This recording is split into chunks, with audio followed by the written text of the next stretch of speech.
tragic, despite a smile. His enemies are close behind, seeking their vengeance in kind. He treads the cosmos alone, but undaunted, free memories that leave him haunted. Run, run, run, Zargram, run your way up, little man. Run, run, run, Zargram, it's catch can. Run, run, run, Zargram, until your final stand. He tied a dragon's tail into a knot, giving its curses very little thought. He stole the horns from a demon, laughing as he fled with good reason. He plucked feathers from an angel, dodging its wrath most unstable. Run, run, run, Zargram, run your way up, little man. Run, run, run, Zargram, it's catch can. Run, run, run, Zargram, until your final stand. He humiliated gods in their own halls, mocking them with little wooden dolls. He perplexed the eldritch and uncanny, tricking them into kicking their own fanny. He foiled the plans of liches, leaving his fans in stitches. Run, run, run, Zargram, run your way up, little man. Run, run, run, Zargram, it's catch can.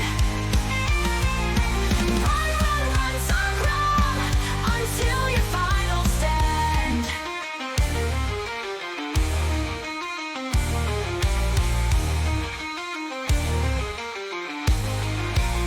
He saved the people of the kingdom, angering all the nobles in the region. He stopped the war with a prank, making the queen's wardrobe blank. He does all of this except for one thing. He was too scared for this song to sing. Run, run, run, Zargram, run your way up, little man. Run, run, run, Zargram, it's catch can. Run, run, run, Zargram, until your final stand.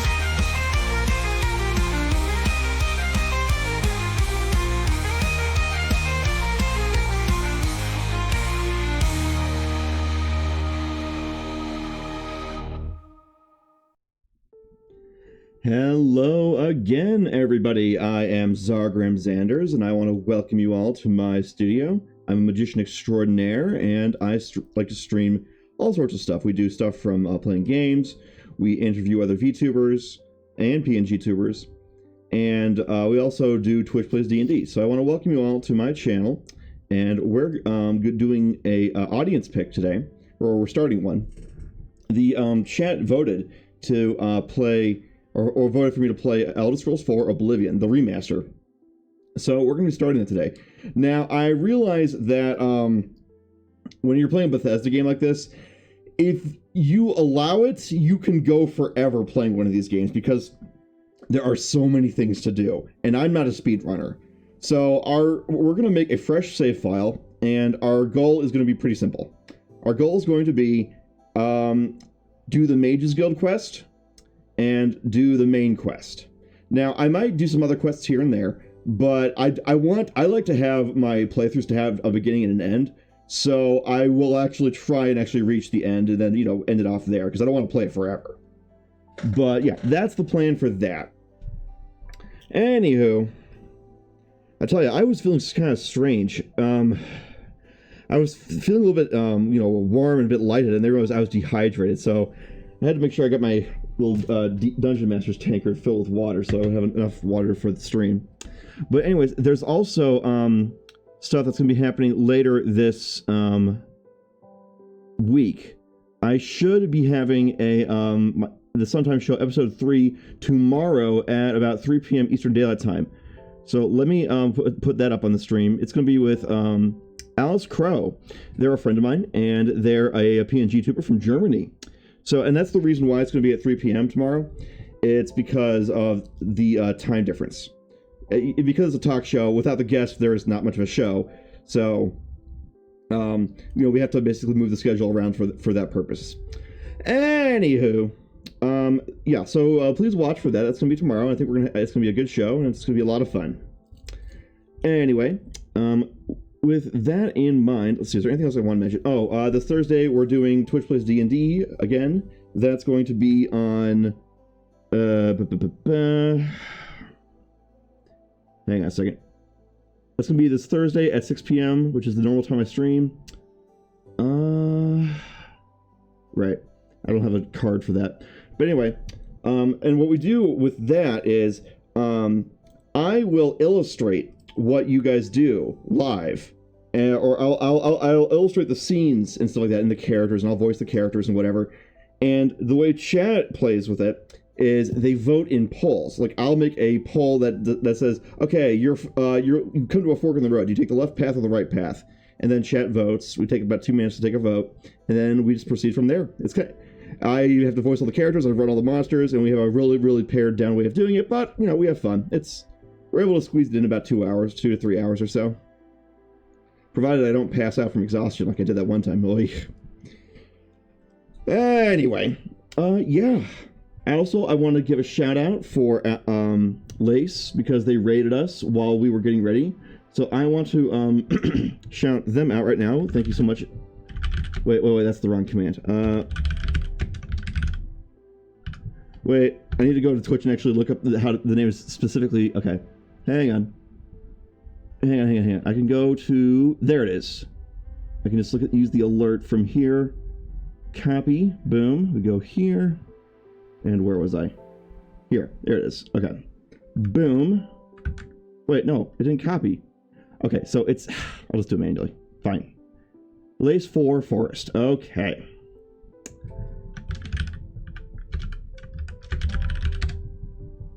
There we go. We have a shout out for Lace, thanking them very, very much for rating us. Lace, I hope you had a great stream.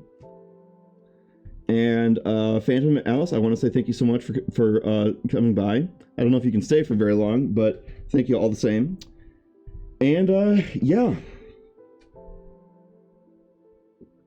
So with all that in mind, why don't we get right to it, huh?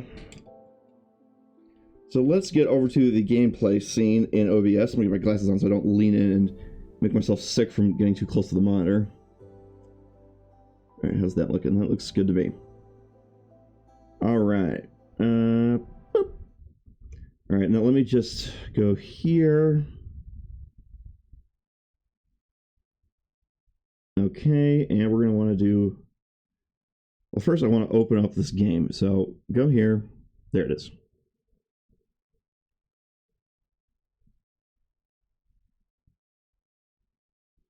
And Lace, sorry if I didn't do a shout out earlier. It's just usually there's not a lot of people talking or even people around when we're doing the lead up to the stream. So I figured if I did a shout out then it would just disappear and people wouldn't see it. I want to make sure people actually did see it. So yeah, so thank you so much for the raid. Now let me just get this game running. Hopefully it won't crash up to desktop because Bethesda games love to do that. Fun fact, when I was in college, I used to mod the crap out of Skyrim. Like, I made a bunch of mods, released them on Nexus, and some of them did pretty well.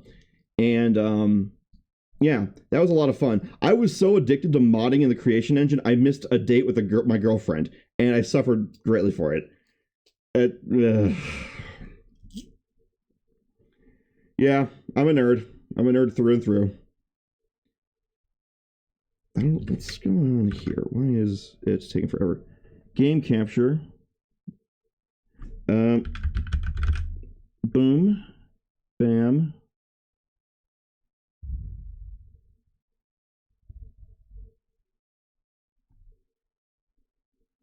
It doesn't seem to be... Is it displaying? Hopefully it's displaying. Okay, cool.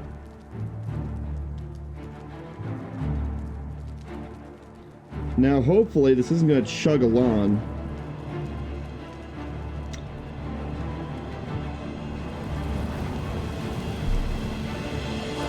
Why is one of the Imperial Guards the mascot for this game? I don't understand. Why isn't the hero Kvatch? I don't get it. I just don't get it. Anyway, let's get right into it. Okay, let me go to options and there we go. Windowed, yes, yes, yes. Match refresh rate, frame rate limit. Yeah, we don't need to go. crazy on that. Now, I should mention... Oh, make sure motion blur is off. I should mention, with first-person games, I tend to give myself a headache. So I'm going to have to be in third person most of the time with this. And I definitely don't want to be dropping frames while we're playing, so I'll have to make sure this is going okay. Yep.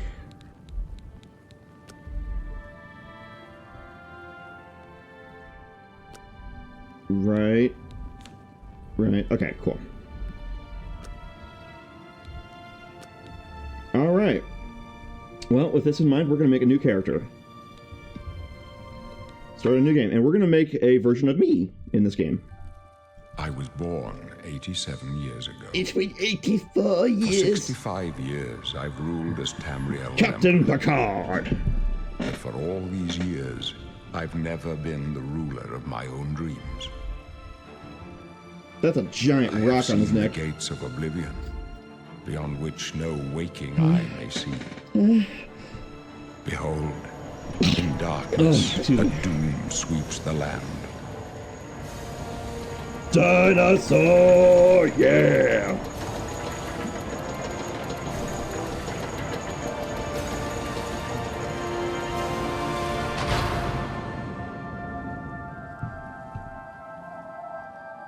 This is the 27th of last seed, the year of Akatosh 433.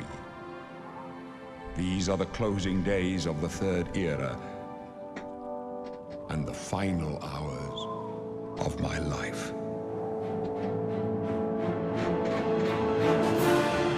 Bam. Though, if you think about it, that's actually a tiny city. That's like really small. Like, that's like not nearly enough to be a city. That's like a town. But whatever.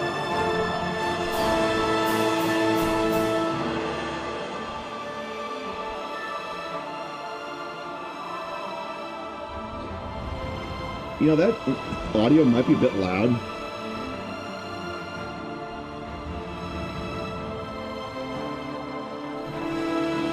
Hang on.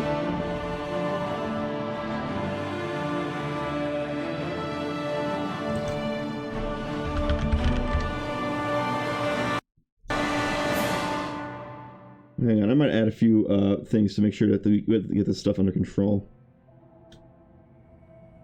Hang on a second. Filters. We want noise suppression. No, we don't need noise suppression. 3-band equalizer. Roughly.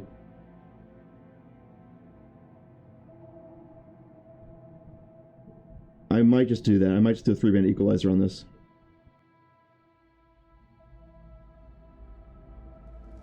Or maybe I don't need to. Alright. So we're gonna make me. Hey, that hair actually kind of looks like mine.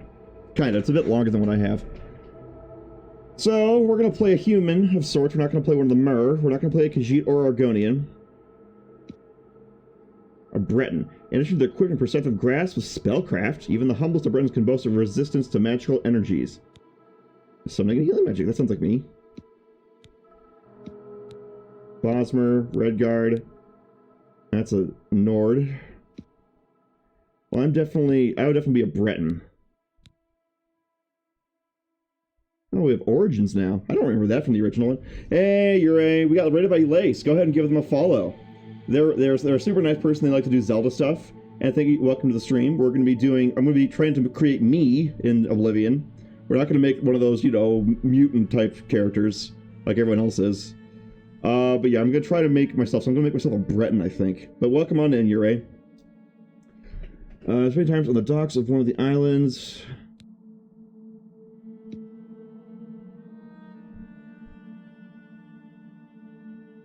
Alright. Type 1, Type 2, what's this?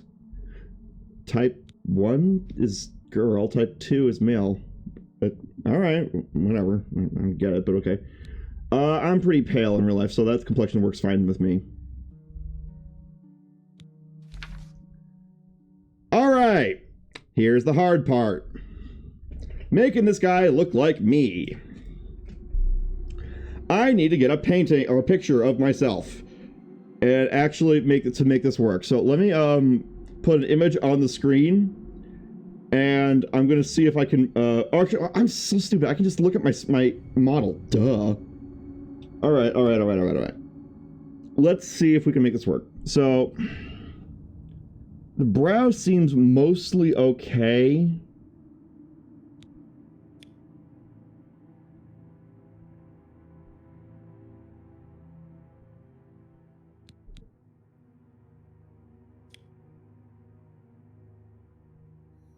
Oh, I see what that does.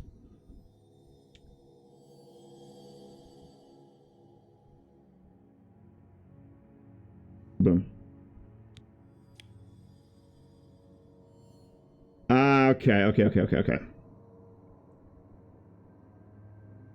But yeah, since you guys voted for me to play Oblivion, that's what we're doing.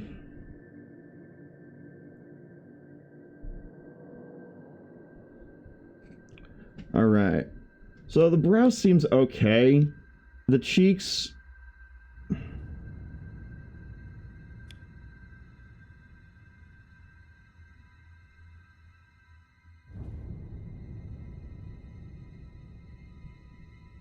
The cheeks seem okay-ish. What's gaunt? What is gaunt?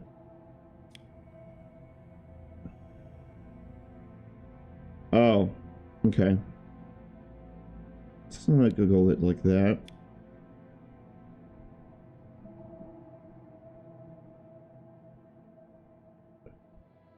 Alright. Cheekbones.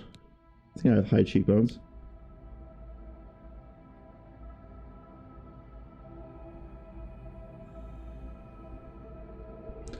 Shallow or pronounced? Nine are kind of shallow. They're not very pronounced. Not that shallow. Thin versus wide. Yeah, no, not really.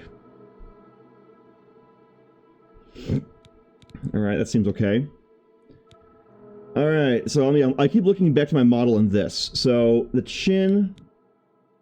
Let's see about where it's positioned. That's basically where it's supposed to be. Recessed, pronounced.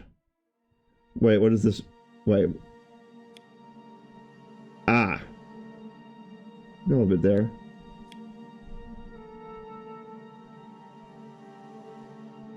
Sure. Jutting? Wait. No. Shallow, deep. Small versus large. Oh, yeah, my chin's gonna be small. Because I'm a VTuber and we all have that anime kind of cat look to us. So, we're gonna be... retracted.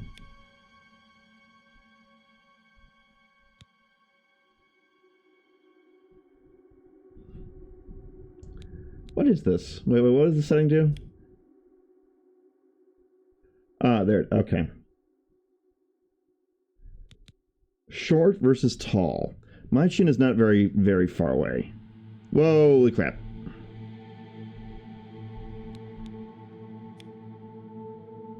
And that's a very tall chin.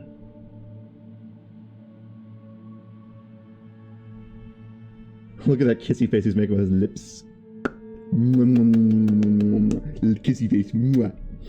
Okay, thin versus wide chin. It's kind of a thin chin.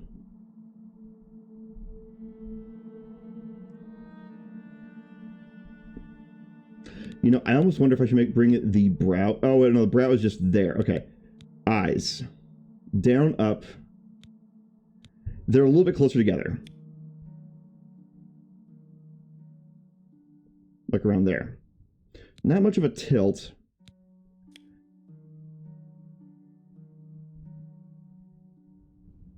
How does that look? That seems okay.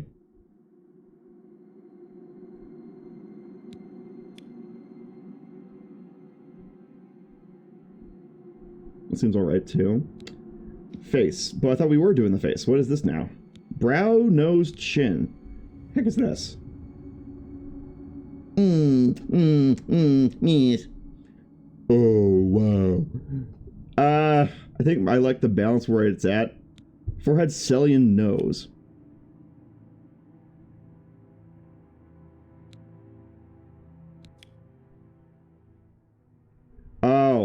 Okay. Unfortunately, I got a big forehead, especially in real life. So I'll put myself like right around there. Alright. Gaunt versus round. I'll have to see the profile of this.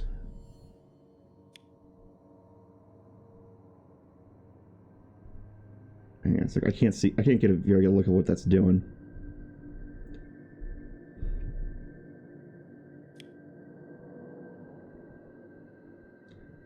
Wait, that's already...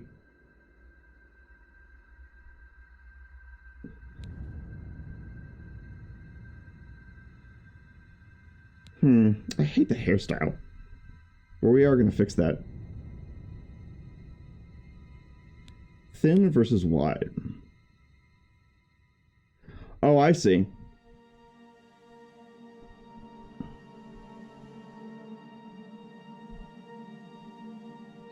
Yeah, that looks about right. That seems okay. Eyes are a bit higher up than they should be.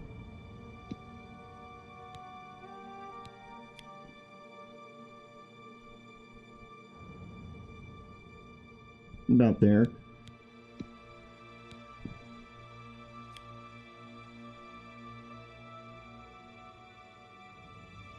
There we go. Okay, I think we're getting there. Oh, you guys can't see because my model's in the way. Sorry. Alright, I think we're doing good. Jaw.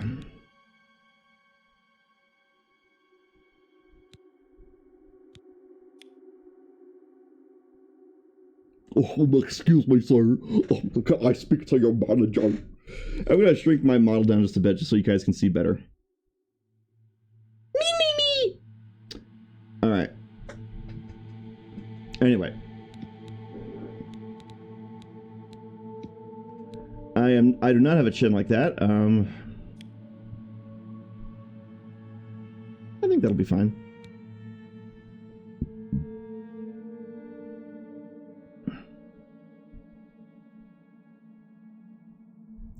All right.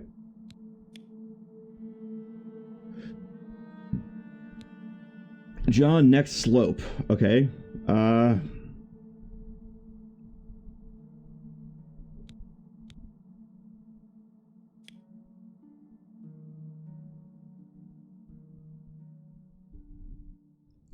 All right, I think we're doing okay so far.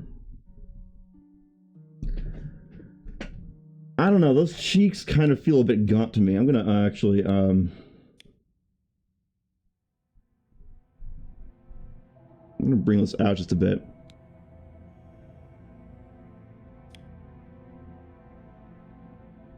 There we go. That doesn't look like he's starving. The cheekbones are really...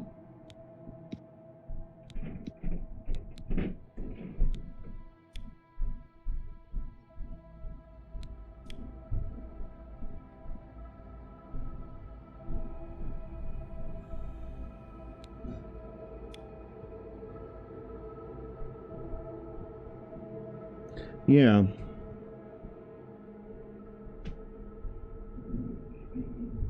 The orbital area of the eye is looking kind of odd, but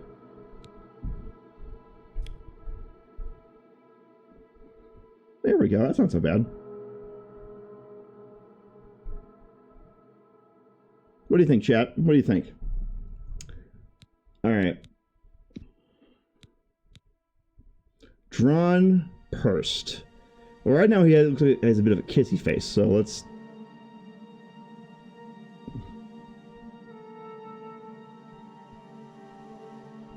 There we go. Sad, happy, low, high.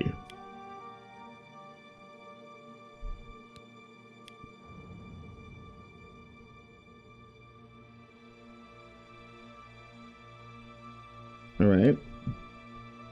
Tilt up or down?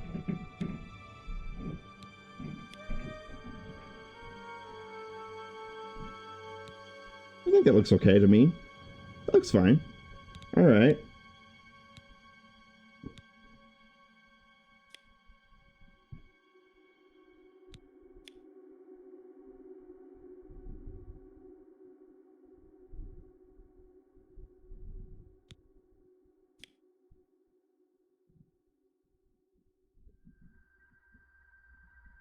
Seems alright too.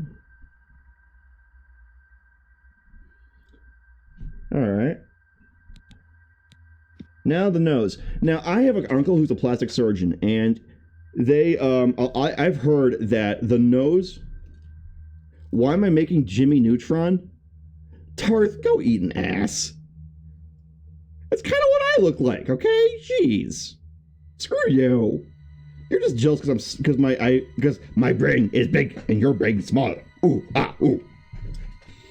Anyway, let's make this nose a bit smaller. Down versus up. Let's take it down just about there. And let's knock that size down just a bit.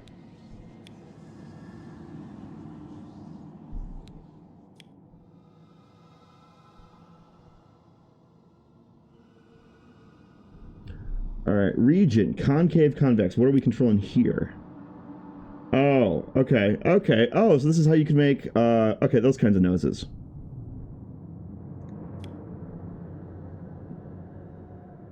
Well, alright. Bridge, shallow, deep, short, long. Okay. See how that looks. Whoa! I did not mean to do a 360. Shallow versus deep. Short versus long. I don't know about that.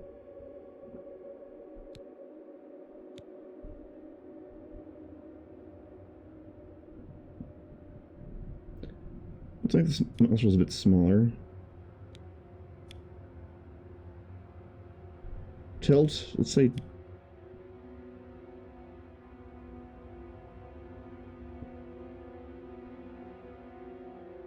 Yeah, how do we make the end of the nose a bit smaller? Cellian. Oh god, what part is that? I do not look like Jimmy Neutron. Well, I'm going to change the hair, and that might fix a few things. Alright, so what is this Cellion? Is that the part...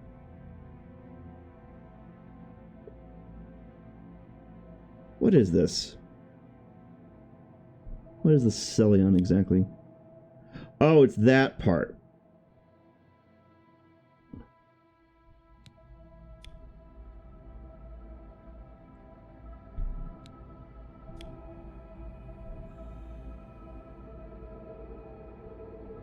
Looks okay so far. Lower Cellion, shallow versus deep.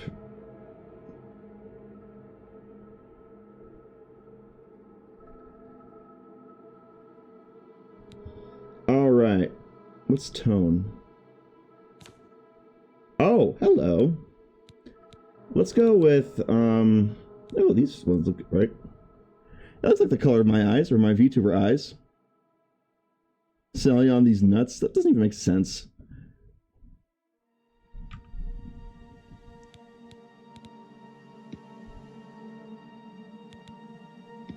I like these. Let's do that. And I am not putting makeup on.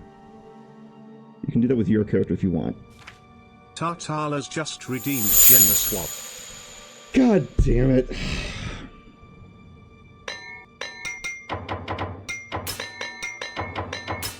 Hey, it didn't work. That's odd.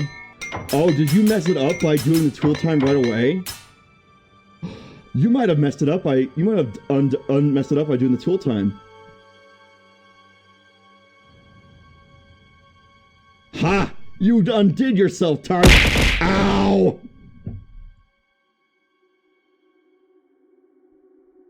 Yeah, you messed yourself up. Ha ha ha.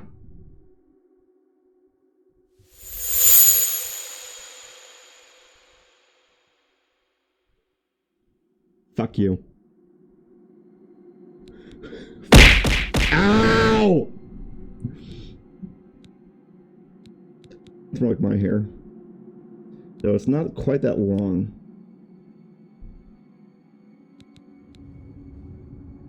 Ow! God damn it! Stop it!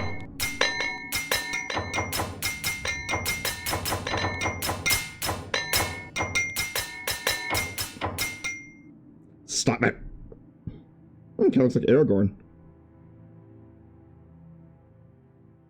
Facial hair. Now, my character is supposed to have a goatee, so... Well... Not that kind.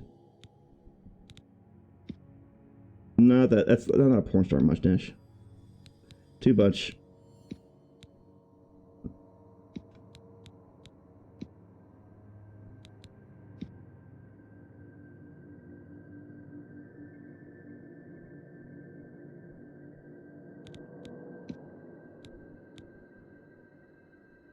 What do you guys think, chat?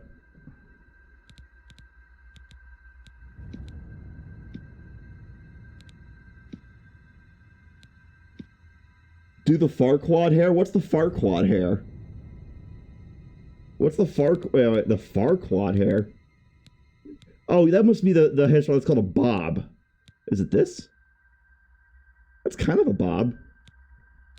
It's not quite, though. I don't know if I got whatever it is you're talking about. But it gives me a huge forehead. What should I do for facial hair? It's supposed to be a wraparound goatee. Kind of not unlike that, but more like this part for the beard. And then... No. No.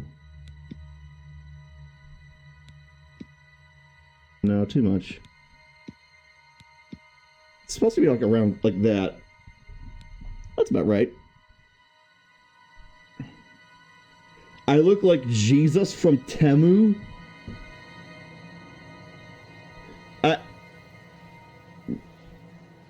Okay, since you brought it up, now I have to tell you the story of where this idea of what Jesus looked like came from. Okay, you brought it up, we're talking about it, okay.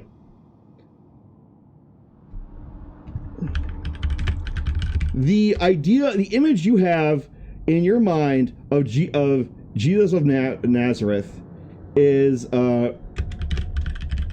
actually the model they used is based off of, yeah, here it is. It was a portrait commissioned by the Borgias. The Borgias were an incredibly powerful family during Renaissance Italy, and they were very evil, they were very conniving and very controlling. They were some horrible people, and they had some of their people got as far as the papacy, and they were some really evil popes. They were evil leaders. They would stab all kinds of people in the back. So this whole idea of what you think Jesus looks like is actually a centuries old idea that they planted at people's minds by painting one of their relatives to look kind of like Jesus. And I'm going to prove it to you. Since you brought it up, I'm going to prove this shit to you. Boom. Calling the source Borgia Jesus. It was complete propaganda. And unfortunately, it worked. It stuck. Okay? So I don't want to hear any more of this crap about... I'm sorry. The whole idea of what Jesus is supposed to look like is based off of this ideal set forth by the Borgias. In reality, Yeshua of Nazareth probably looks like a guy from the east coast of the Mediterranean Sea. Think about it. He's literally from Nazareth. He's not going to look like he's Italian. He's not going to look like he's French or from the Iberian Peninsula or Germanic or British. He's going to look like he's from Judea. Just think about it.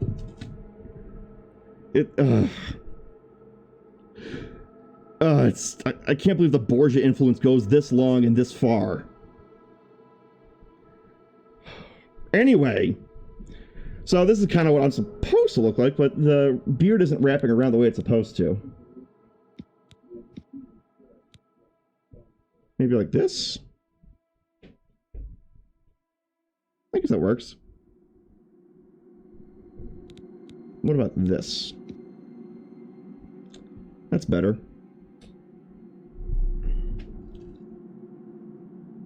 What is it? What is it? What is it, Tarth? You look like a healthy Jafar. I don't even know, man.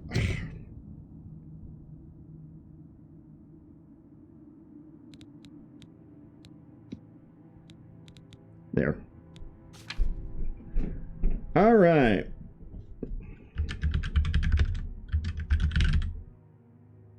Fine grasp of spellcraft. Hey, we even kind of look like our little picture.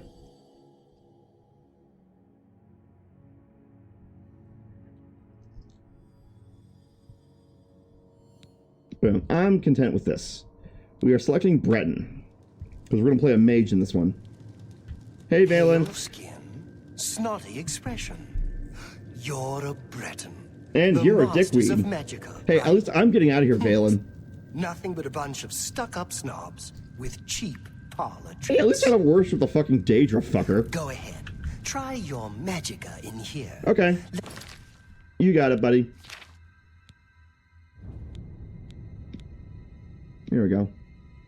Let's see you make those bars disappear. Nah, I think I got a better idea. I'm using clairvoyance right now, Valen, What's the to picture matter? you getting so fisted powerful and pregnant. now, are you, Valen, I'm Breton? sorry, but you cannot stay like this forever. You gotta stop lying to You're yourself. Not leaving this prison Anyway. till they throw your Oh man, body in Valen, I just don't know why you just keep doing this to yourself, Valen. You're going to You're really. die in here. Oh, Breton. Valen, don't You're project going so to much. die. Okay, we got. Hear that? All right, fuck you very gods much, are Valen. I gotta For hydrate. you.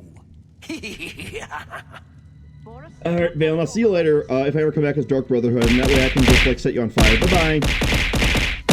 Awesome check. All right, fine. Sire, the messenger only said they were attacked. No, they're dead. I know it. What's this prisoner doing here? Oh, look at our poor This cell is FPS. supposed to be off limits. Usual mix-up with the watch. Yeah, we're down to 10 FPS. Never mind. Get that gate open. Stand back, prisoner. We won't hesitate to kill you if you get in our way. Oh, No dang sign it. of pursuit, sir. Good. Let's Stay go. put, prisoner. We're not out Yeah, of this I'm already yet. 10 FPS. Oh, we are chugging. Oh, this is bad. It must be all the apps I'm running. I've seen you. I'm sorry, chat. Let me see your face. You are the one from my dreams. Oh, I've seen you in my dreams too, buddy. Right. Can I be This the Emperor is the day. next? Gods give me strength. Assassins attacked my sons, and I am next. My blades are leading me out of the city along a secret escape route. By chance, the entrance to that escape route leads through your cell. I am your Emperor, Uriel Septim. And By the grace Captain of the gods, I Enterprise. serve Tambriel as her ruler. It's You are sad a that his citizen role of in this is so Tamriel, short because and you Patrick Stewart's too awesome. shall serve her in your own way. But I imagine it was really expensive to get him just for this little bit in the tutorial. Because Patrick Stewart, yeah, he's kind of a well-known actor, so it's going to cost a lot to get him to book him. Perhaps the gods have placed you here so that we may meet. As for what you have done, it does not matter. That is not what you will be remembered for. You will find your own path. Take care. There will be blood and death before the end. Please, Yeah, this sire, is we chugging. must keep moving. Hang on, buddy. Hang on, guys. Oh, I can't pause. Hey, Valen, look at that. I'm getting out, Valen. Better not Mwah. close this one. There's no way to open it from the other side. This doesn't concern you, prisoner. Yeah, sure doesn't, buddy. Looks like this is your lucky day. Just stay out of our way. Anyway, I'm gonna go to my graphics because I don't know why running this much stuff is actually causing my frame rate to really nosedive. Because I have to run VTube Studio, I have to run Chatbot, I have to run. Oh, actually, that's one thing I don't have to run anymore. I can probably save some frames by getting rid of that. Okay. Frame rate limit.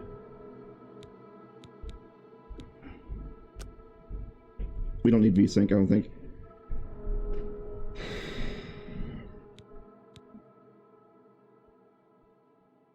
Never have motion blur. That stuff makes me sick to my stomach.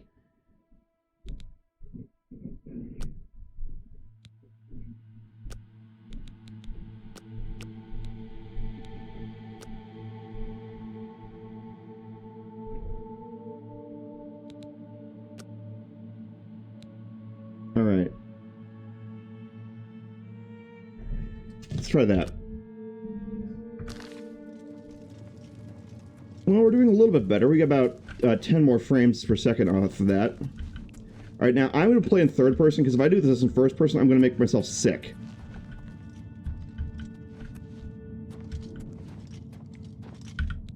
told you.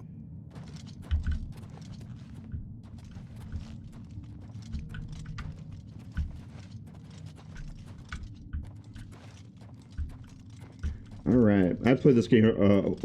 I played this game originally on Xbox, so and I've been playing a little bit on my computer with a different Close up account. left. Protect the Emperor. Protect yourself.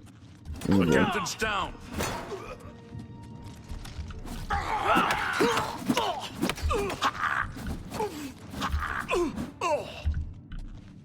I almost forgot one more important thing, and I want to talk to you guys about something.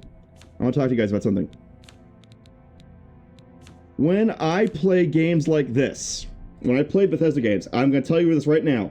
I play on novice difficulty, and I'll tell you why. Bethesda games are not balanced.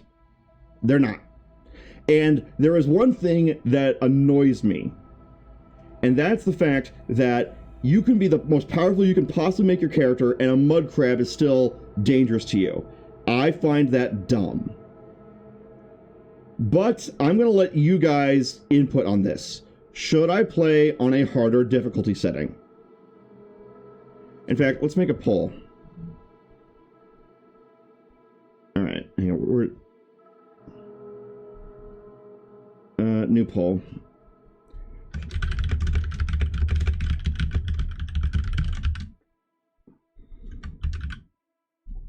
Yes versus no.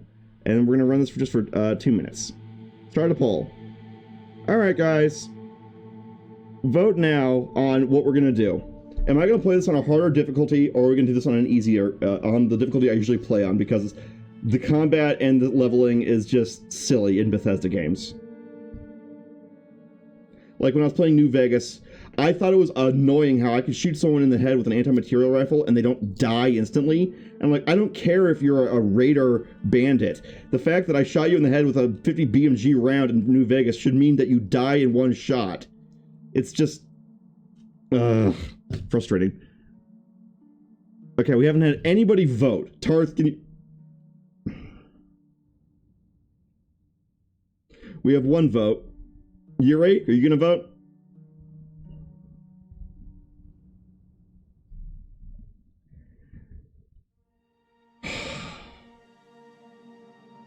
Just makes the grind longer, but okay. Yeah. Yuri, maybe you can bail me out on this. I think Tarth is just messing with me again. That's why they voted for yes. Vote now. Vote now in the poll.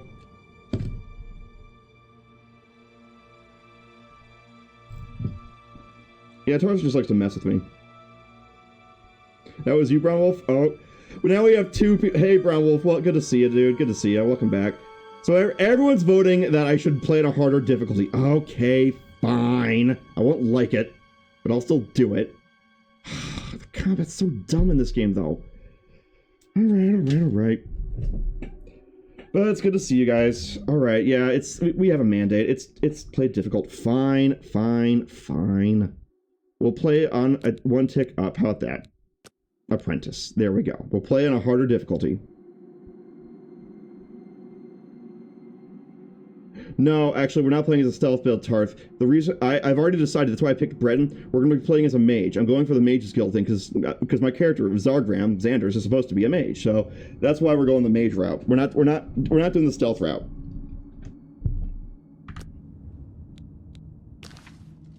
Are you all right, sire? We're clear for now. Captain Reno? She's dead. Sorry, sire, but we have to keep moving.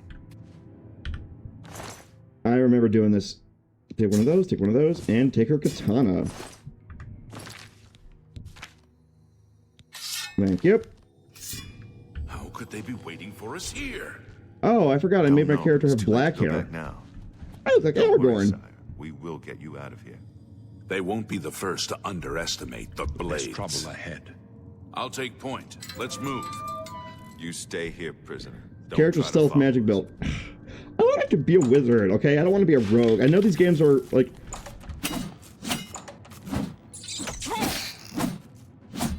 Actually, wait, I have extra magic, because I'm a Breton. I cast Flare. If you know the reference...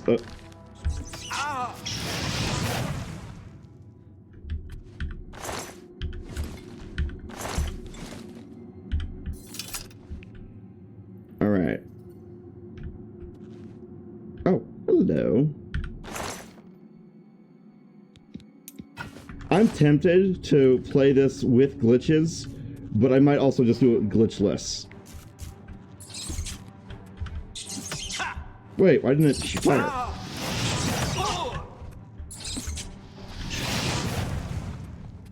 There we go. Leveling up our destruction.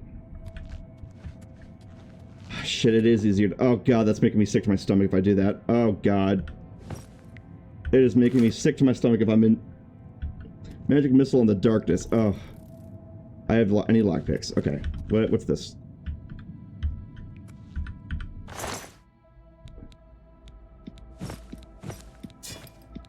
Oh, goddamn convenient.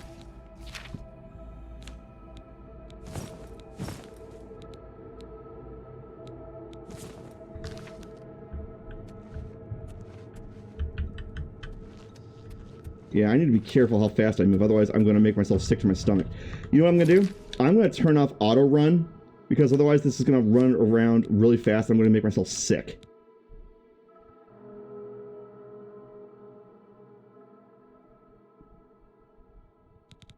Where's the auto run? Actually, I'm going to save a new game. Inventory. I don't actually want to go there. I want to go... It's Q. I thought that was the auto move. Yeah, I don't want to run by default. I want to walk by default.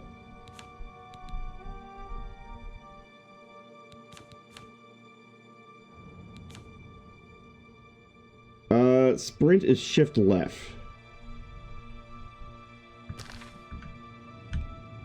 Oh, there we go. Caps lock. All right. Now I'm not going to make myself sick to my stomach just, you know, doing all this. What's this? Ooh. Nice. Let's try that chest now.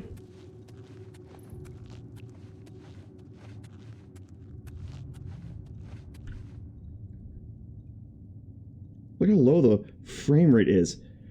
That's just so disappointing. I thought my computer was better than this. Oh, I know the problem. One, I'm also VTubing, so I have to run a bunch of stuff. More damage. More damage. Yay, more damage. But the other problem is that I forgot this game is running both Oblivion and it's running an Unreal Engine to upscale everything. So it's doing a shit ton of processing. Okay. Let's see if I can solve. Oh, that timing is garbage. There's lag.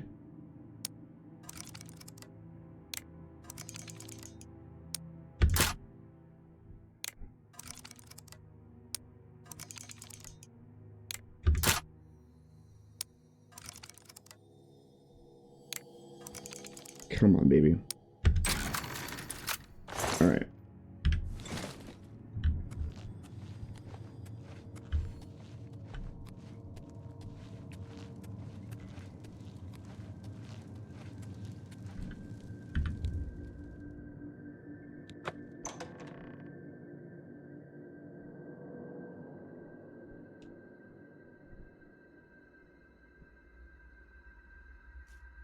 All right, let's keep moving.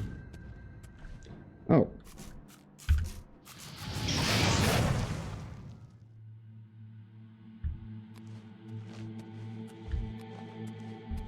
Clairvoyance is just a golden piss trail spell. That's lame. I'm not taking the Iron Curious because I'm actually... As a mage, I don't know if it's a good idea for me to spec into... I forget. Wait, do you guys know the answer to this? Do you know if heavy armor interferes with magic in this? I forget. I think it does. I think heavy armor makes your magicka recover slower. But I don't know if that's true or not. It doesn't? Wait. Are you sure, Tarth? Hang on a second.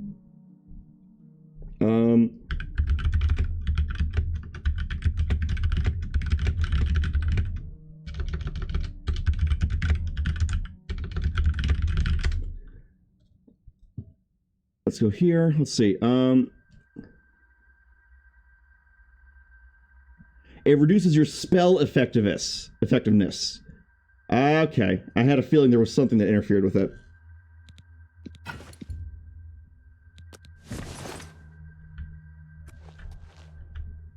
All right.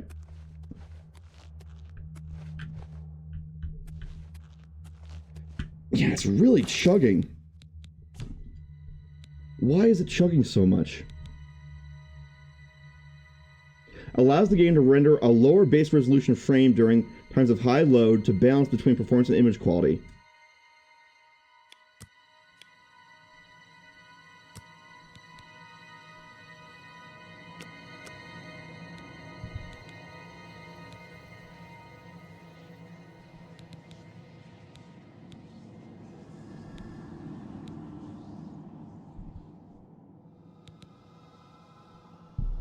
Well, that's the spirit breaker, but new computers are expensive. Hey, what do you know? It looks just like the old Oblivion. And now we're getting just a few more frames out of doing that.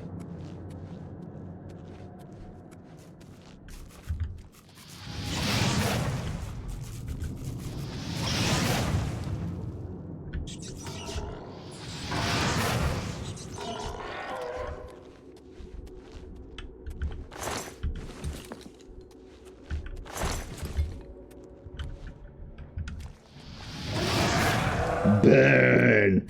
Burn it all! Why did I take all that?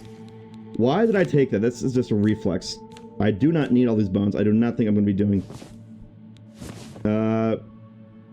Shift left, drop. Okay. Yeah, the last time I played this was on Xbox, so that's what I know for its, I think you do need more flesh for a quest.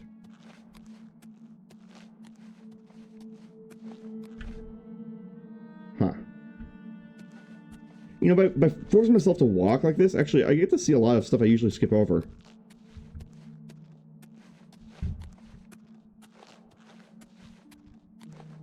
Unfortunately, I have to go into first person in order to aim.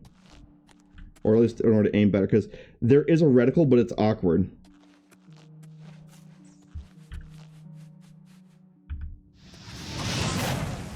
Oh, I missed!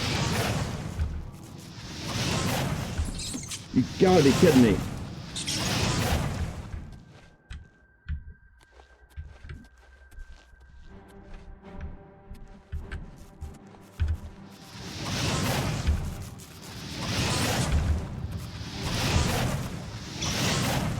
Got him.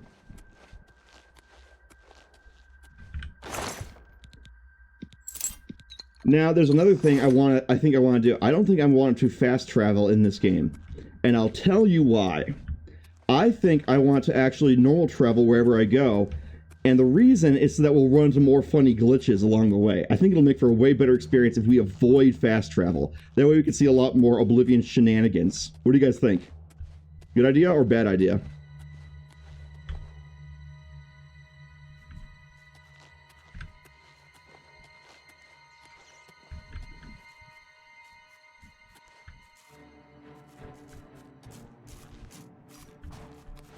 Right here they come, and I am shit for aiming with first person mode. Got him, and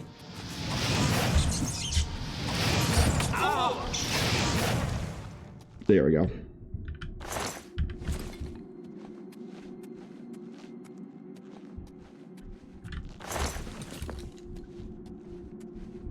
Yeah, even walking and holding still, I'm at like 15 frames per second. Why? Oh, I bet I know the reason. I bet I know the reason. Upscaling. There it is. Yep, there it is. There we go. That's the reason why.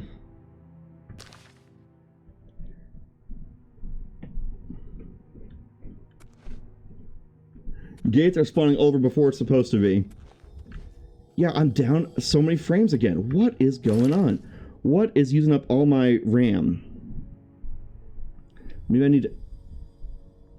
You know what? Okay, I'm going to try closing some things. I don't think I need that. I don't think I need that. What is killing my...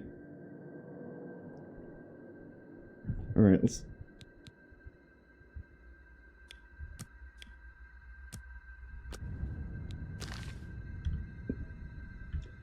Ah!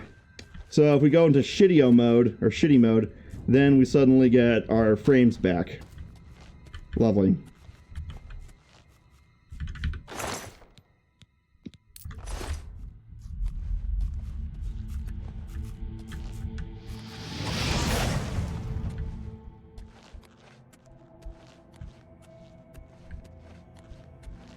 Rough. Yeah, it is. It really is. I'm able to run this game actually decently well, around 30, just without this low settings on my PC. But because I'm vtubing at the same time, it's using up a lot more of my... Oh, I bet another reason. I bet it's using a lot more of my graphics card. I bet that's the reason. Alright. Let me think for a second here. What if I go to VTube Studio and I tell it to use something else? Hang on a second, guys. Let me just go to, let me just turn that off so I can fiddle with this a bit. Yeah, this is just odd how there's all these, set GPU priority. Oh.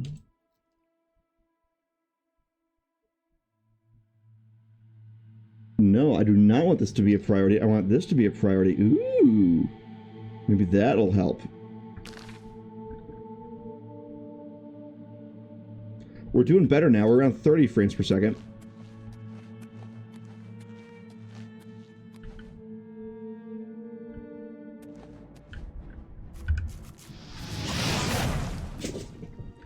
Something just fell on the ground. Oh, sometimes I play with a pair of dog tags I used to wear for airsoft.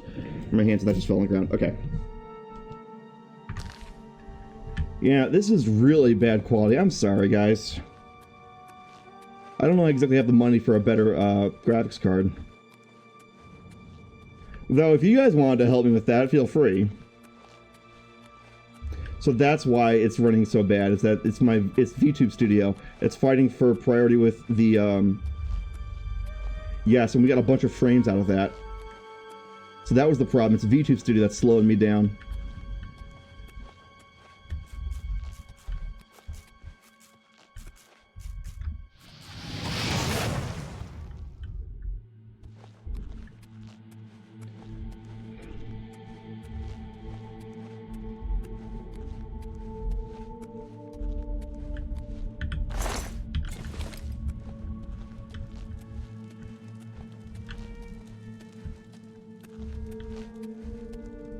It's a little frustrating to have to walk, but keeps me from getting sick to my stomach.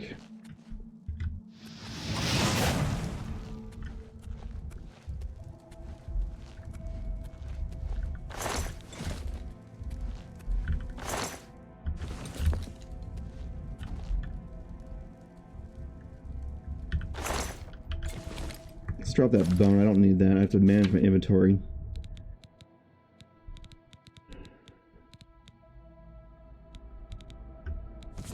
I do not need the wrist irons. I do not need the spoon. You can edit your character on the exit. That's nice, but my bigger problem is that I want you guys to have a good experience too. And I can't. It's kind of a hard time to really give you guys that if my computer doesn't like running all my VTube stuff, and it's a lot of resources. I'm sorry, guys. I really thought this would do better for you guys, but I'm sorry.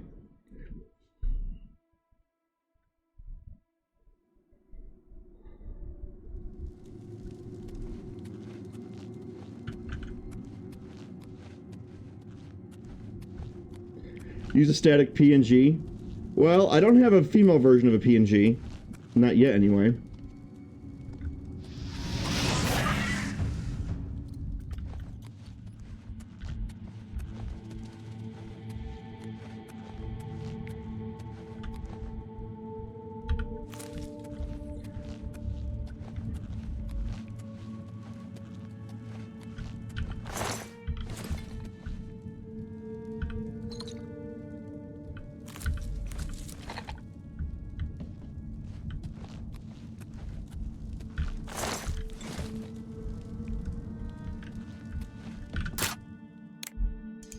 Now that the frames are higher, this might be a little bit easier.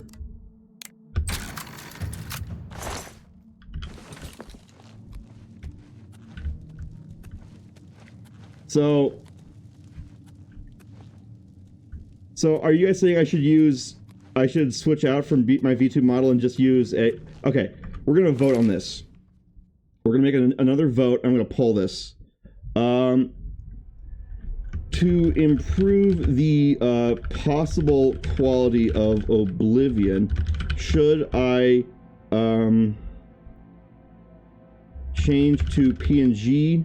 Wait, it's not letting me type anymore. Hang on a second.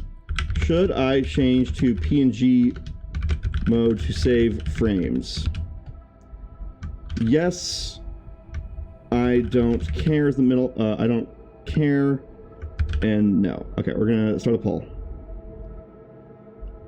Alright. Should I change to PNG mode to save frames? Vote now what do you want me to do. Because it all comes down to what you guys prefer. I do not have a female version of PNG stuff. So, you know, it's not as, you know, fancy for the VTube thing, but it's up to you guys.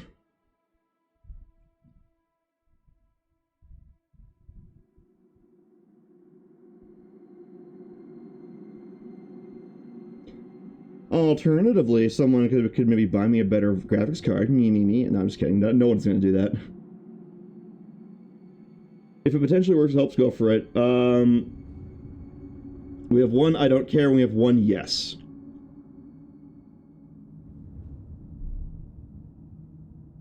Have we got anyone who hasn't voted?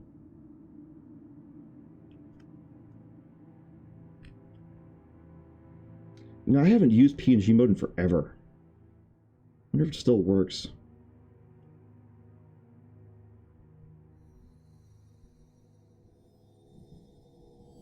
We have 2 votes. We need a tiebreaker. One's I don't care, and the other's yes.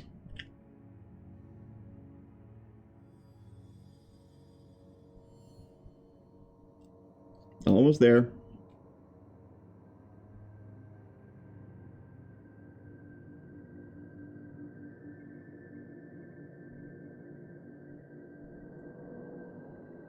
Okay, so I guess people are basically voting that I should actually change to PNG mode. All right, that's very doable. It's very, very doable. Let me see if I still even have the thing around. Hang on a second. I haven't launched this in forever. All right, guys, I'm going back to my old PNG tuber way. So, yeah. Let me turn off this.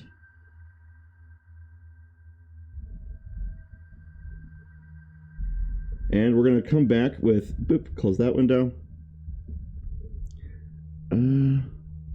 Okay. So let me open up application or game capture PNG tuber mode. Boom. Capture specific window. All right. Do not capture the hurt. Transparency. Yep. Also cap FRL. I don't know what that is.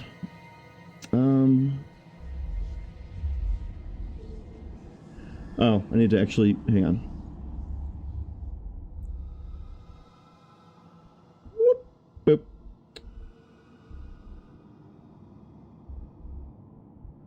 Here we go. All right, and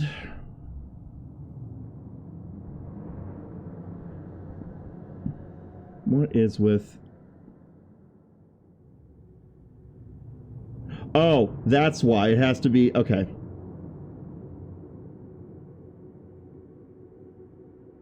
Alright, hang on a second. I'm almost there.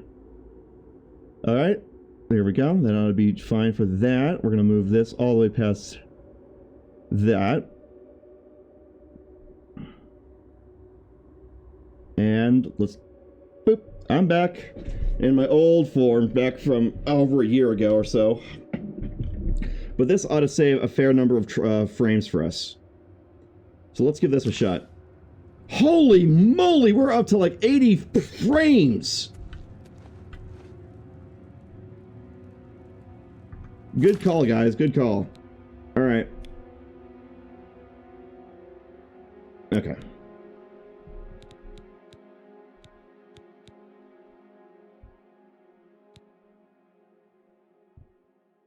What do you mean it's still low? And we're back down to 30-something frames. Alright, hang on. I'm gonna turn up the post-processing. No upscaling.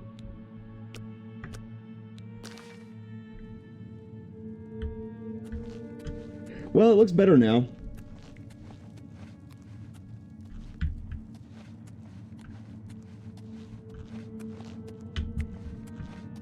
I know if I run, I'm gonna... Holy shit.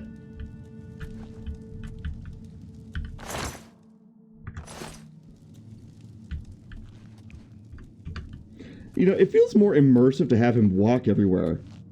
I don't know why. Is it just me, or does it feel more real for him to walk, not to actually run around everywhere like a crazed maniac? Oh, that's the way we came. Here we go. What do you guys think? Is it better? Is it more immersive if he walks than if he runs everywhere?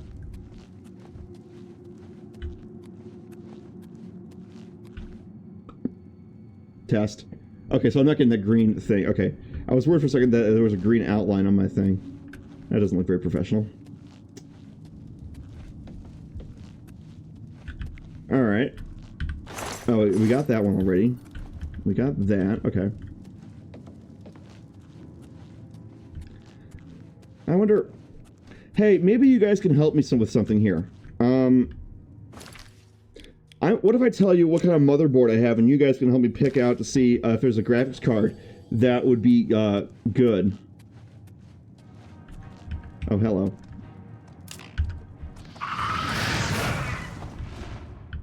He died in midair.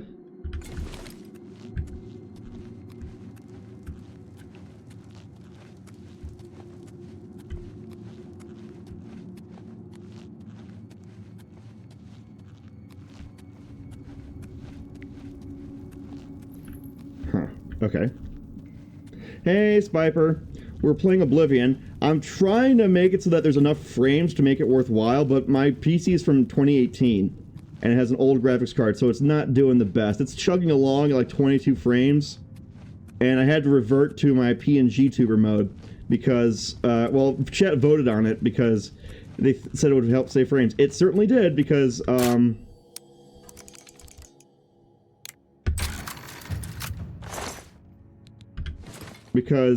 yeah, my VTube Studio was like fighting my GPU for attention, like a middle child, and yeah, it was making the whole thing look kind of crummy.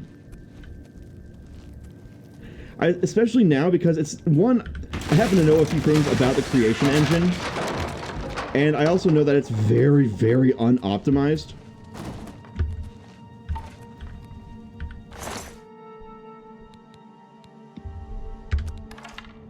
I also happen to know that this game is not remade with Unreal Engine per se. It is running, and Unreal Engine is running at the same time to upscale everything. So it's one more thing that's going to contribute to lag. But I'll give you guys some homework if you're up to it. I'll give you guys a challenge. I will give you guys my the name of the kind of motherboard I have, and I'll tell you, and if you guys can help me pick out a good graphics processor, I'll consider upgrading. 2 engines at once. Yeah, jeez. And look, my FPS shoots up to like 95, 90 something up here when I'm in the menu. It's the running 2 engines at once that it doesn't like. Anyway, let me go grab... I'm going to tell you... I'm going to put in the thing here what my motherboard is. Okay, I have 32 gigabytes of RAM. I have an Intel Core i7-8700 CPU. I have 6 gigabytes of graphics card RAM. Okay. Here it is. You know what I'm going to do? I'm actually going to, there it is. I'm going to post this in the Discord. I'm not going to post this on the, I do not want this on the VOD, but I'll post this in the Discord. So, here, I'm going to go to the Discord, and I'm going to post my my basic computer specs. I'm not going to do everything, but I'm going to tell you some basic stuff. And, are my basic PC specs if you want to try and you pick out a new graphics card and so on. Alright, I do not need that.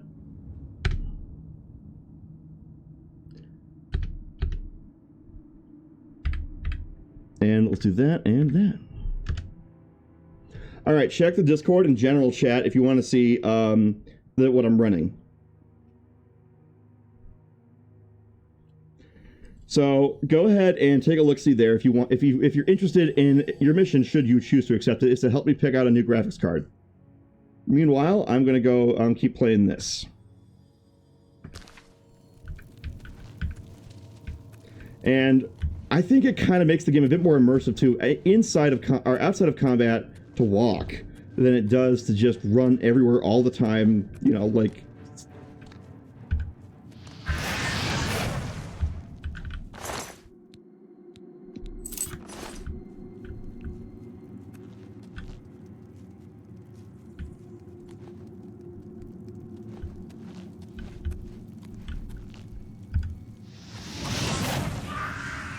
Sniper.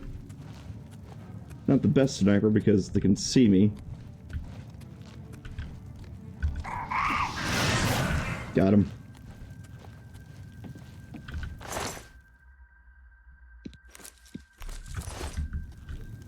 I wonder, can I end up playing a stealth mage? But yeah, if you guys want to see what I'm running and what I might be compatible with, check the Discord. It should have posted. Oh. Ah, shit.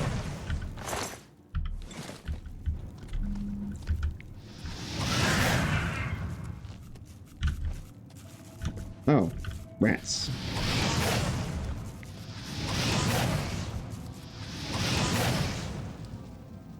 Yeah, they're dead.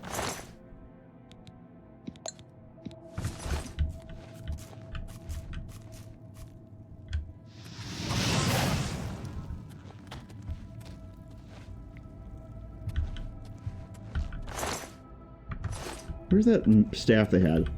I'll take that.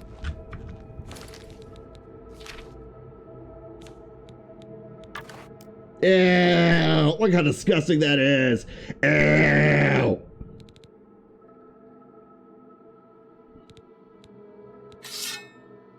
Gross. That's just a block.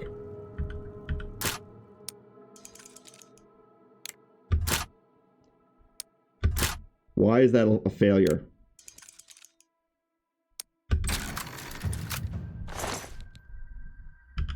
Take everything. Sell all that shit.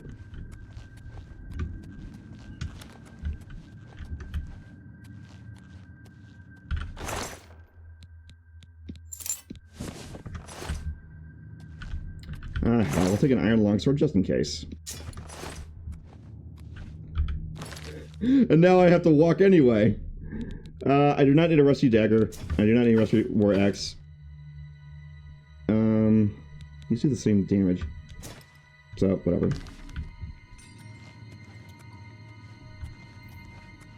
But yeah, it feels more immersive because we're playing in third-person mode. So, it feels more genuine because why would they run all day, every day, everywhere they go? No one does that. Not even Olympians. Like, imagine running to everywhere in your house like you're 5 years old. Okay, someone does that. 5-year-olds do that, but...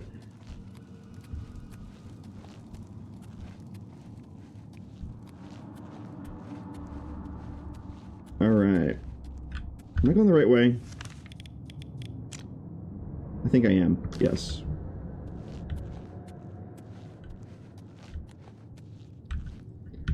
One more thing I'm realizing by walking everywhere is that I'm not alarming people nearly as easily.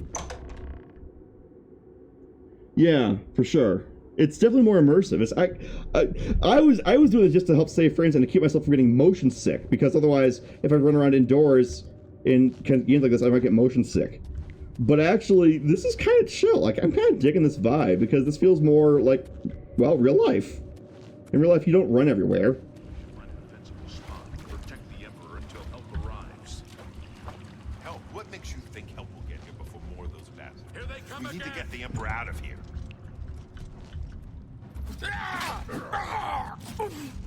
For the Emperor! Can't see shit. Oh. Damn it! It's that prisoner again. Kill him. He might be working with the assassins. No, he is not one of them. He can help us. He must help us. They cannot understand why I trust you. They've not seen what I've seen. How can I explain? Listen, you know the Nine, how they guide our fates with an invisible hand. Right. I've served the Nine all my Sure. days, and I chart my course by the cycles of the heavens. The skies are marked with numberless sparks, each a fire, and every one a sign. I know these stars well. And Alright, we I gotta pick a star wonder sign, guys. which sign marked your birth. As you Alright, let's see here. Susceptibility magic, that is counteractive to what we want to do. We want to play a wizard. So, thief, I'm not... Magic up by 50 points, that does not seem like that big of a boon.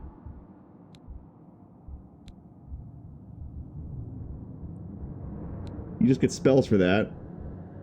That's not that great. Willpower and endurance, that's not bad. Can I regenerate magicka? Hell no. Opens locks of average difficulty once per day. That's lame. A lot of these really suck. Like, the thief, those are like core attributes that thing benefits you by. That's great. A lot of the other ones aren't so great because a lot of them, they give you a stupid spell. That's like an after thing from that. So that's not really that good. Warrior, those are attributes, but it's only 2 of them. The thief gives you 3 of them. So that's not so great either. Steed gives you 20. Okay, that's nice. That's not so good, but... yeah, the fact that the wizard only gives you a one-time bonus of 50 magicka, that's like nothing. For one of the core game styles, that's like nothing. That'll help in the beginning, but as the game goes on, that's gonna suck more and more. I might either pick the shadow because invisibility is awesome,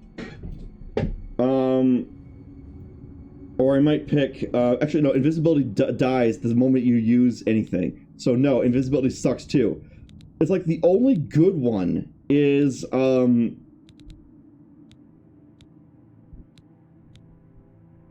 and willpower and endurance, that's okay. But that's pretty good. That's 3 attributes. Change birth signs later at the stones. Can't say I approve much of that change. I mean, it's better in Skyrim that it's not considered your birth sign, it's just a sign. And you can change it whenever you want. But they say the word birth sign. That's not really something that changes for most people unless you do something like time travel. So it kind of is lore breaking to be able to change that. So I can understand what you're saying, Spiper. But at the same time, this takes 3 attributes and it buffs all of them.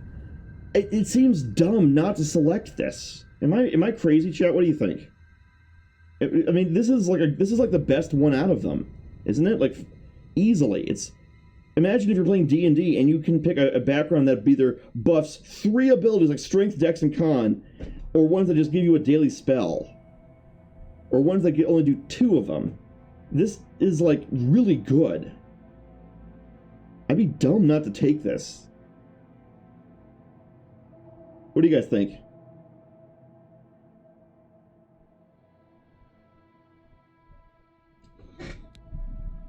Hello?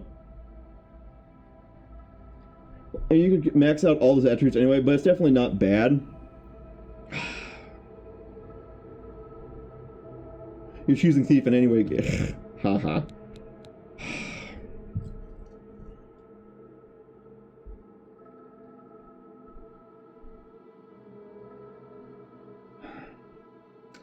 For lore reasons, I might just do the mage sign.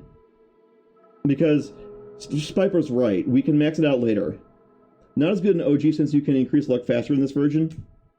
Oh. Yeah, you can. Yeah, they have a lot. All the glitch. Oh, that brings up another question. Guys, do we want to keep the, do we want this to be glitchless? Well, as, you know, no deliberate glitches, because obviously it's creation engine, so it's going to have its own glitches by itself without whether we do anything or not. So you can't have true glitchless because then the engine's so glitchy it's going to happen no matter what. But am I allowed to do glitches in this run through or not? That's the question. So I'm going to put that to a poll. New poll. Should it's still in caps lock. Should I be allowed to use glitches? Yes or no? It's a 2-minute poll starting now. But I think for lore yeah. Exploitation of glitches. Yes, good point. Good way to phrase it, Spiper. Good way to phrase it, because technically anyone who plays this game, they're going to it is impossible for it to be glitchless. This engine is so clunky and so, you know, slapdash that it's going to have glitches all by itself. But whether or not you choose to exploit a glitch, you know, actually, as I think about that, that might not even be possible either. Wait, like the item duplication glitch, so I don't have to worry about grinding for gold, because grinding for gold is just boring. But also, yeah, that'll be interesting. Because is it possible to play it without any glitches occurring? Even ones that benefit you or don't affect you? Because even if you try to avoid the ones that are just, you know, by themselves, are there glitches that affect you whether you realize it or not? Ooh, this would be an interesting thing to data mine about. Oh, we have a dead heat between should I be allowed to use glitches? Between yes and no. We need someone to break that tie, guys. We need someone to break the tie.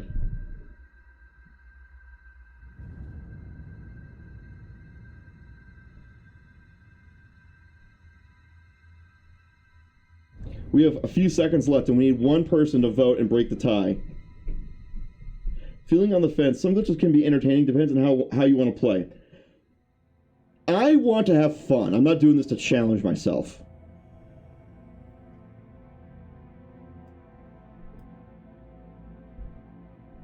It's a dead heat. So it's a hung poll. I just want to have fun and take you guys along for the ride with me. That's all I want to do. I'm not here to like, oh, I'm going to do a challenge run. No. No, that just doesn't sound fun to me. Maybe a case-by-case thing. Okay. All right. Well, for now, I think what I'll do is I'm going to pick the mage. Yeah. Wish. The signs I read show the end of my path. My death, a necessary end, will come when it will come. Your stars are not mine. Today the mage shall light your way on the paths of glory. No trophies of my triumphs precede me, but I have lived well, and my ghost shall rest easy. Men are but flesh and blood. They know their doom, but not the hour. In this, I am blessed to see the hour of my death, to face my apportioned fate, then fall. My dreams grant me no opinions of success. Their compass ventures not beyond the doors of... But in your face I behold the sun's companion. The dawn of Akatosh's bright glory may banish the coming darkness. I'm going to move my VTuber thing, hope, or my and PNG with the promise thing of your over a aid, bit. my heart There we must go. be satisfied. All right. I go to my grave. A tongue shriller than all the music calls me. You shall follow me yet for a while. Then we must part. Sire. I see. Wait, which way are you going? You may as well make yourself useful here. We're the Emperor's bodyguards. Our job... Although I admit, things are not going according to plan. My job is to make sure Okay, the Emperor Spiker, gets out another of here thing I'm going to be alive, doing and in I this run intend to is do I'm it. going to be avoiding fast travel. If I can avoid fast travel, I'll try to keep that in mind, because I want to actually run into the random bullshit you run into on the road, because part of the fun of Oblivion is all the glitches and shenanigans that happen. So for the sake of content and just pure fun, I'm actually going to try avoiding fast travel if I can help it. Wait. Stick close and let us do our job, and you'll be all right.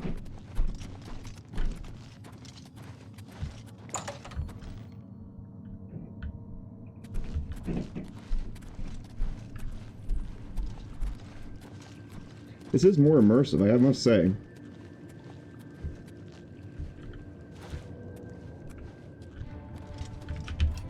Wait, where?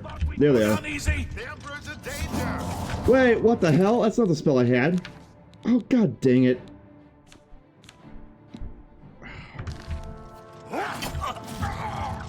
Talos preserve us. He walked right through the path of my spell. Oh, the casting time is killer. That's the problem, is that the casting time is killer. The Jake is part, yeah. The Emperor's in danger! Oh god, oh god, oh. Oh, I missed. See, this is why I suck at FPSs. Prisoner, help the Emperor! See, I suck at first-person games. I just do.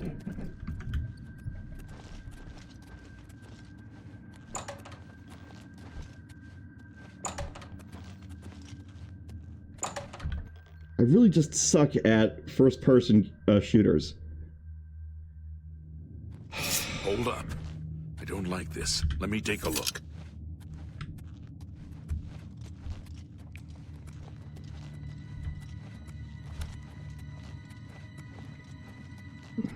Looks clear. Come on. We're almost through to the sewers.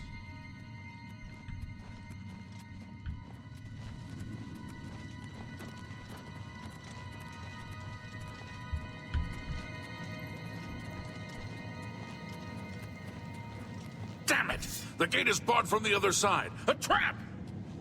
What about that side passage back there? Worth a try. Heard any news Let's from the go. other provinces? Wait, why is that thing showing up? Hang on. There. Why is that still... Stop it! There.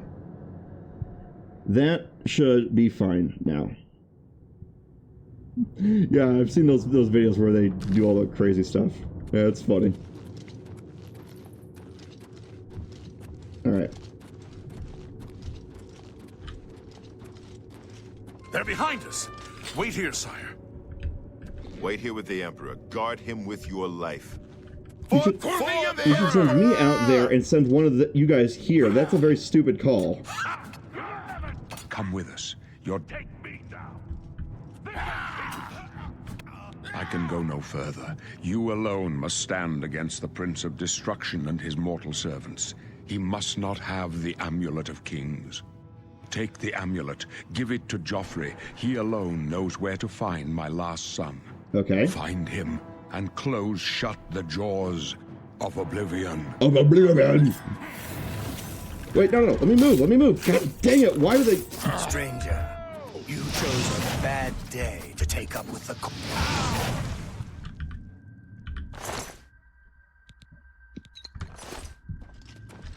No. We failed. I failed. The blades. This is one thing that bugs me. Look at how the armor flexes like it's made of cloth or flesh. No one gets this right in video games. It wasn't on the Emperor's body. See, you see how when he moves, his armor flexes as if it was made of flesh or like it was made of cloth? People are always talking about good graphics, but they never focus on things that actually would make sense. As a still, this looks great. As a still. But some part of the mess should be solid, yes. And it always just looks crappy, like how it's supposed to be metal. It's really clearly supposed to be metal, and yet look how it moves when he just, shifts around. It's just, it frustrates me. It's lazy is what it is, but also the simple fact of the matter is, this is an old game from 2007? 2006? Something like that. That's being upscaled. So there's only so much they can do. But here's the problem. I see modern games that still do this, where someone's armor moves like it's made of something flexible when it's very clearly not. Their eyebrows move and the horns move with them. Yeah.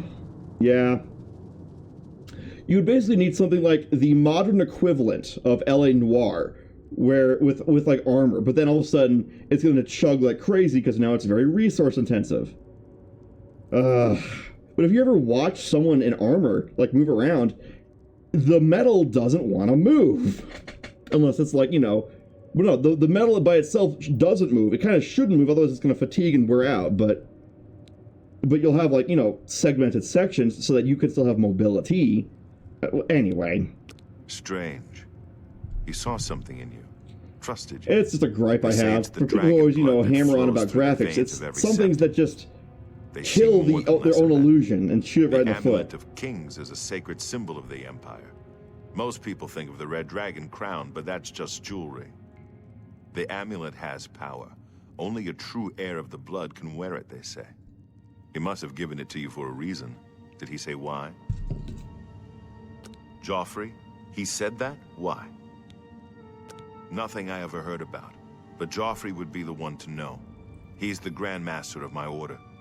Although you may not think so to meet him, he lives quietly as a monk at Waynon Priory, near the city of Coral. First, you need to get out of here. Through that door must be the entrance to the sewers, past the locked gate. That's where we were heading. It's a secret way out of the Imperial City. Or it was supposed to be secret. Here, you'll need this key for the last door into the sewers. There are rats and goblins down there. But from what I've seen of you, I'm guessing you're an experienced witch hunter. Am I right? No. No. That's... Mage. Favorite attributes: intelligence and willpower. Major skills: alchemy, alteration, conjuration, destruction, illusion, mysticism, and restoration.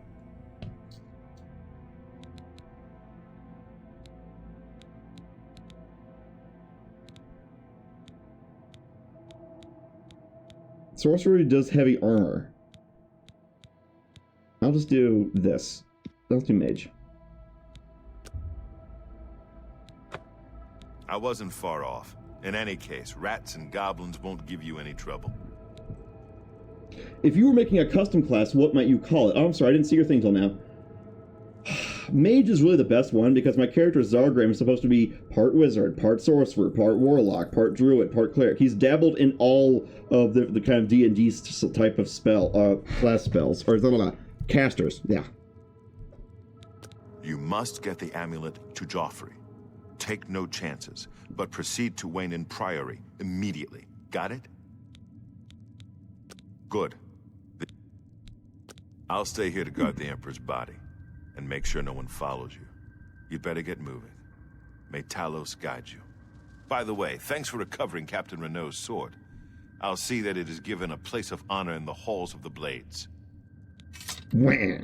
Fuck you. Now, I'm going to do something that might be odd for Oblivion, and I actually want to go straight to Coral after this. But I might also want to,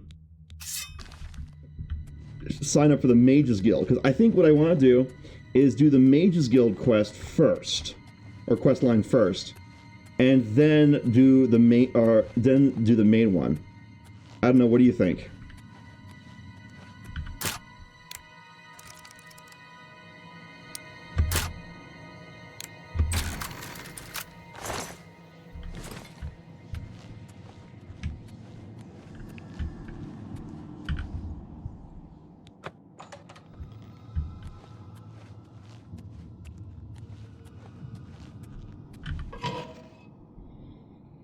Alrighty then.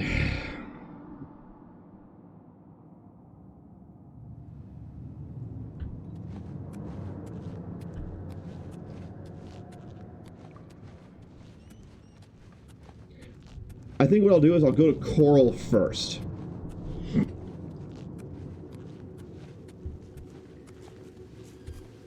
They say, go there immediately.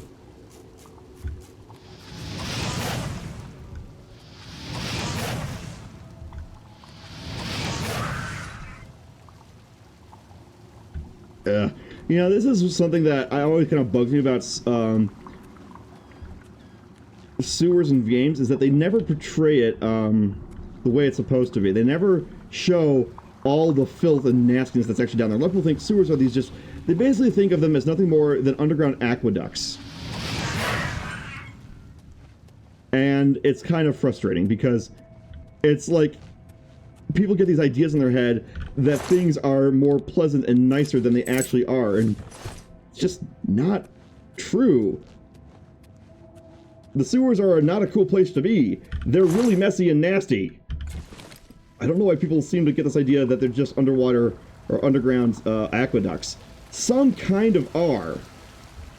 Some, like for storm drains and stuff like that. Sure. But usually when you say sewers, you're talking about, you know, sewage.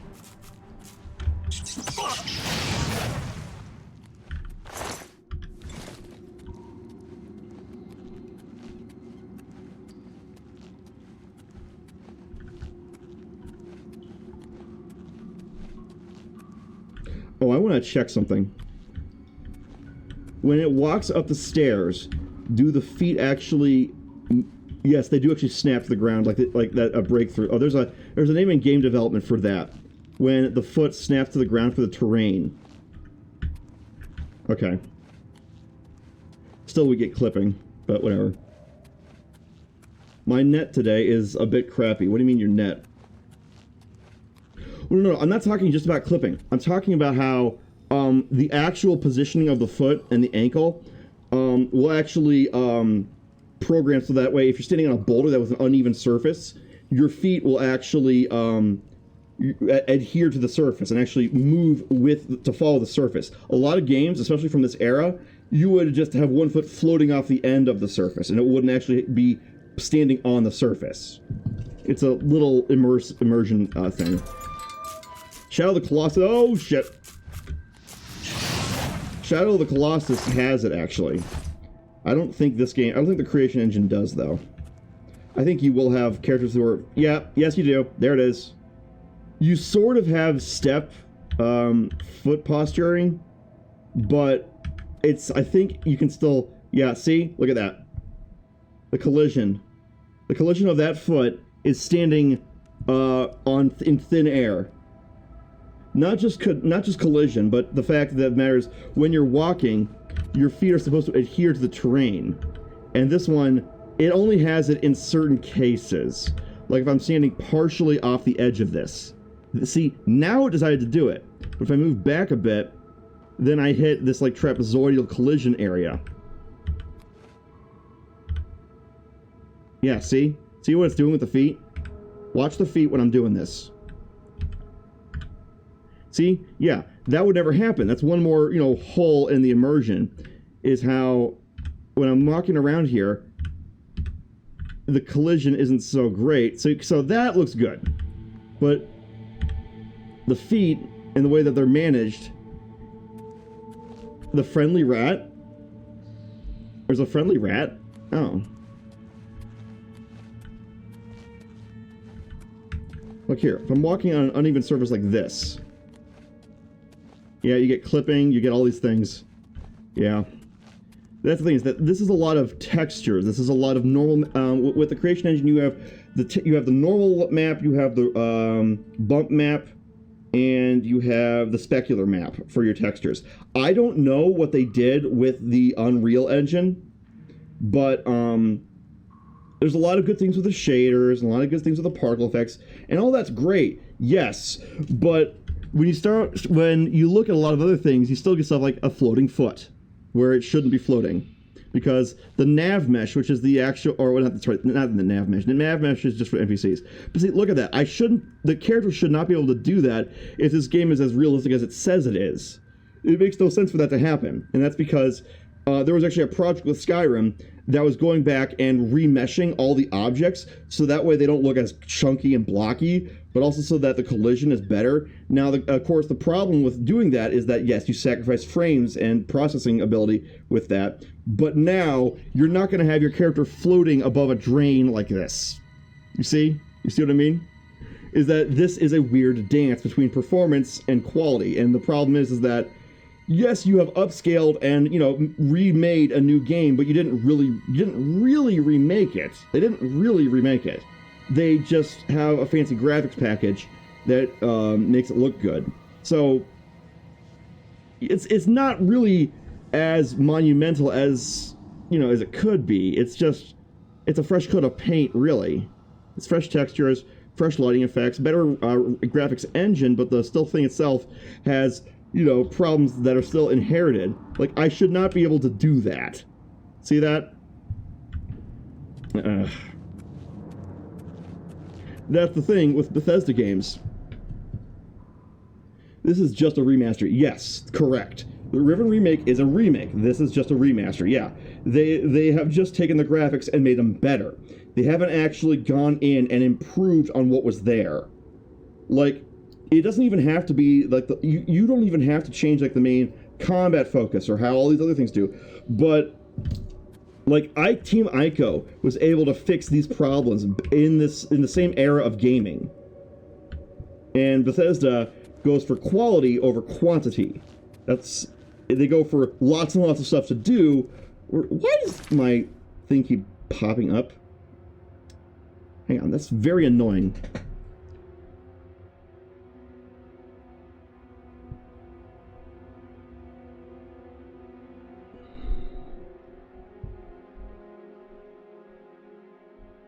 There. Now it's not popping up all the time.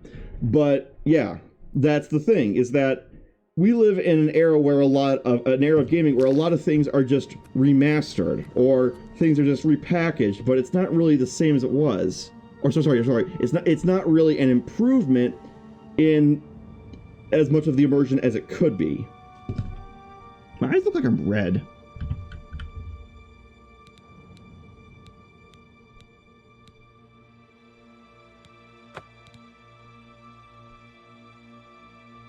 I'm kind of good with this class.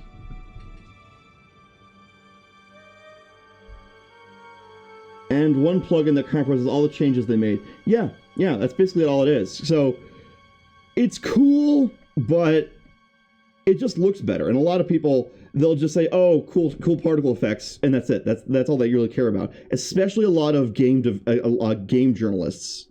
Because they simply just do not have time to do anything else than just play like 20 minutes of a game and then make an opinion.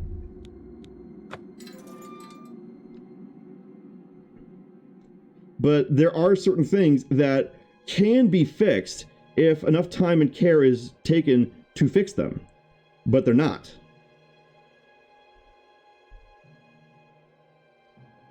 I might call it floating foot syndrome. Where in a game where if you stand on a boulder or something with an uneven surface, your foot will just float in midair.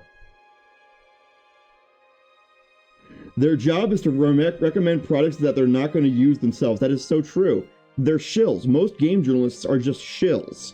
They don't actually care about games. Most of the time, they don't even seem to actually like games. They just want a job, and they'll just do whatever their editor tells them. Okay, let's get another example of floating foot syndrome. Here, watch this. Okay. Now, granted, we have this lovely skybox, we have this lovely effects and everything like that. Ah, see, there's a pop-in. And why did that just load there? Okay, hang on. Okay, so we got clipping, and we have a little bit of floating foot syndrome, but the legs do move nicely. Let's try with one of these. We'll get floating foot syndrome with this. We don't. We don't get floating foot syndrome. Isn't that interesting? Oh, there was some clipping there. I think the best, if performance assets were not a concern, the best way would be to do high polygon, oh geez, we're chugging.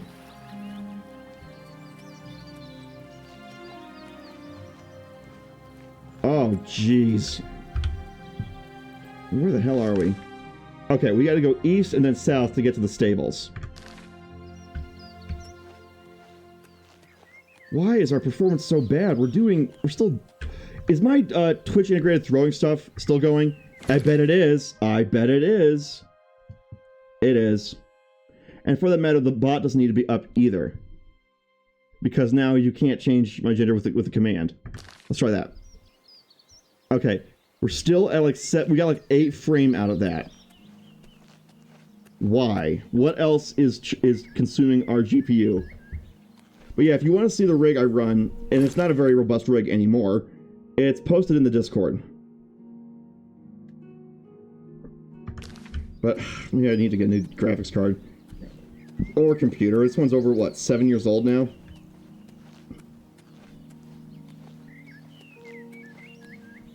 Yeah, look at this. I'm actually kind of worried about running now, because if I do, because there's so much frame skip, the frame rate is so low, we might actually get frame skip by moving too quickly, and I could just fall off a cliff or something, because I don't know where I'm going.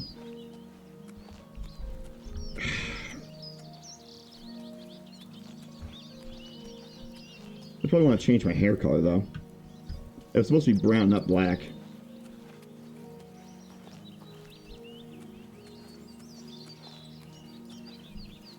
Though, by walking everywhere we gotta go, we actually will probably see a lot of things in this that usually get skipped over.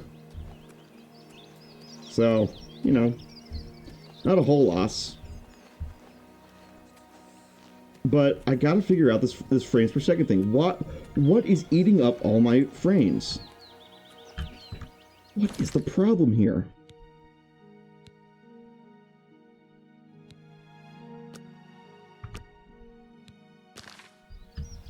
My video RAM is right there, and it's not even being used.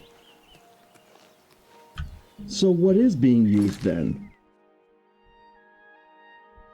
This is so weird. What is actually being used here? So,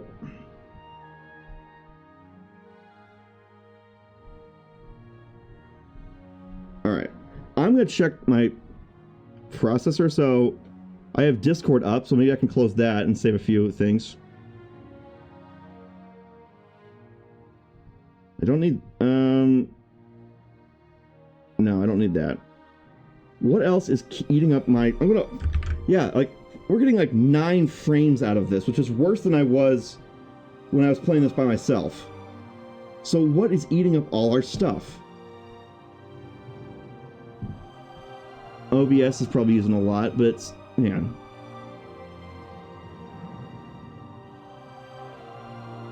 Okay, PNGtuber is using a lot. OBS is using a lot. Here, I'm gonna run Task Manager in the other window while I run this and see what happens. Power usage, GPU. Oblivion is using a lot of memory and CPU, which is ordinary. We expect that to happen. Desktop window manager, why is that using... Okay. Yeah, this shouldn't be that big of a deal. Huh. Ha ha ha. So why is this, like, just gobbling up the frames and making us chug like this? This isn't very presentable. This actually is kind of frustrating me because I'm sorry, this is gonna be frustrating for you guys to watch. See, look at that. If I give up on the walk everywhere thing and I just run everywhere instead, look how crummy it looks. Look at that. I'm going to get sick from doing that.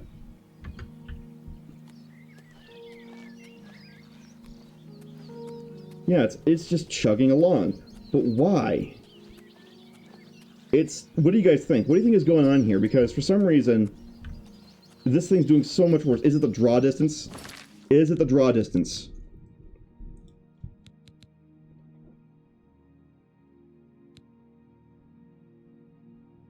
Okay. Foliage.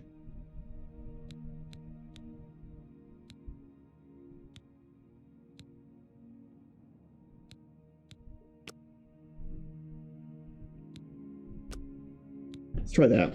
Let's try turning off upscaling and all that.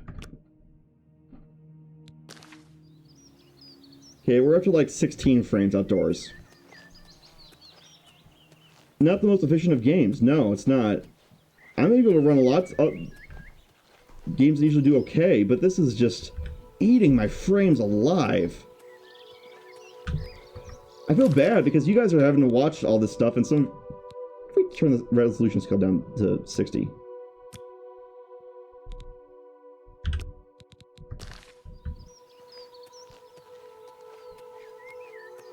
Well, it drops the quality down considerably if we turn the resolution scale. But now it's actually, you know, playable. It's at 22, so it's like the frame rate of most, and we can kind of run, so it doesn't look terrible. What? My computer is not really that much of a potato. It's not, well, maybe it is by today's standards. How it's over 7 years old, so, Okay. Very frustrating.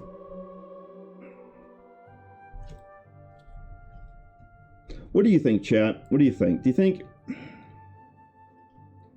this game is... I'm able to run some decent games on this. Usually with decent graphics, but this is just chugging along. The one from yesterday. Little bugger pulled a knife on me earlier.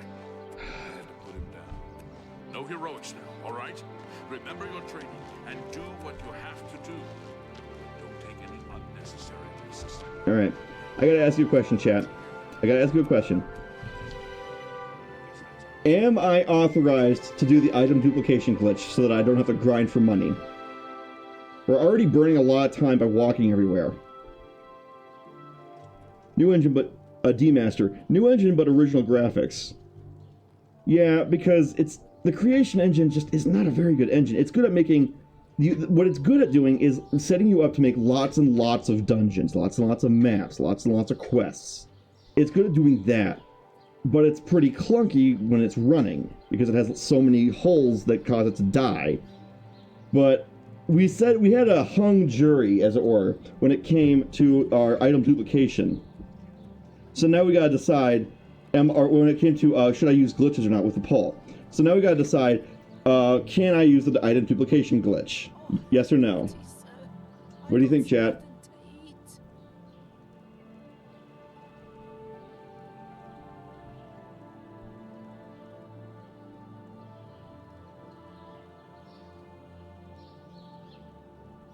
As long as you want to. I mean, yeah, well, Sniper's the only one piping up about it, so that's what we're gonna do. Whoops. I did not want that.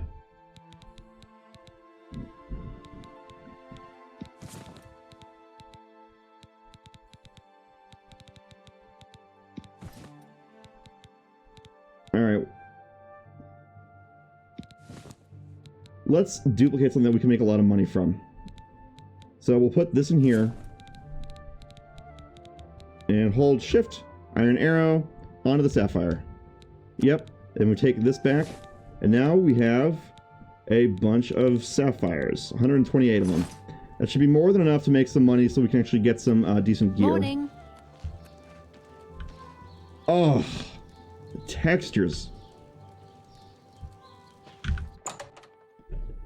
Jeez. This actually is kind of disappointing me because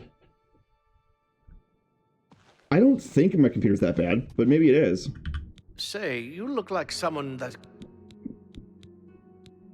Have a look at my wares. I'm sure there's something to suit you.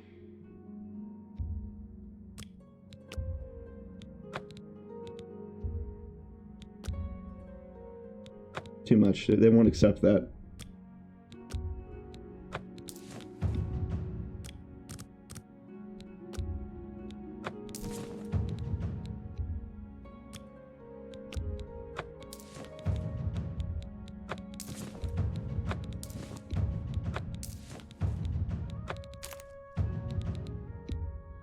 You've made a good bit of gold. I don't want to get encumbered and stuck someplace.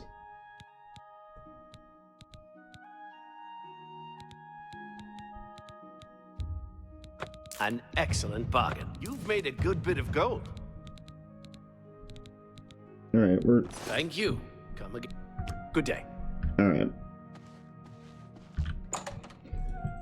One perk of Morrowind and previous games was the lack of sudden crises. You aren't rushed along the main quest, and you aren't being fool in universe if you focus on other quests instead. Yeah, logically speaking, I should just run to Coral and to go to Wayne Priory. But what if you don't want to do that? Then you're being kind of either being irresponsible or a jerk.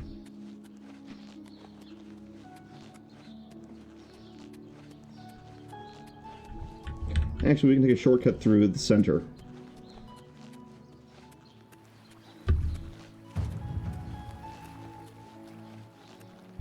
Actually, I like the way this plays when it's third person better than first person. First person just feels eh. It's a bit more like Mass Effect when it's third person. Oh, hello. So here's what I might do. I might just do the deliver the amulet to Joffrey quest, and then just go back and do the Mages Guild thing.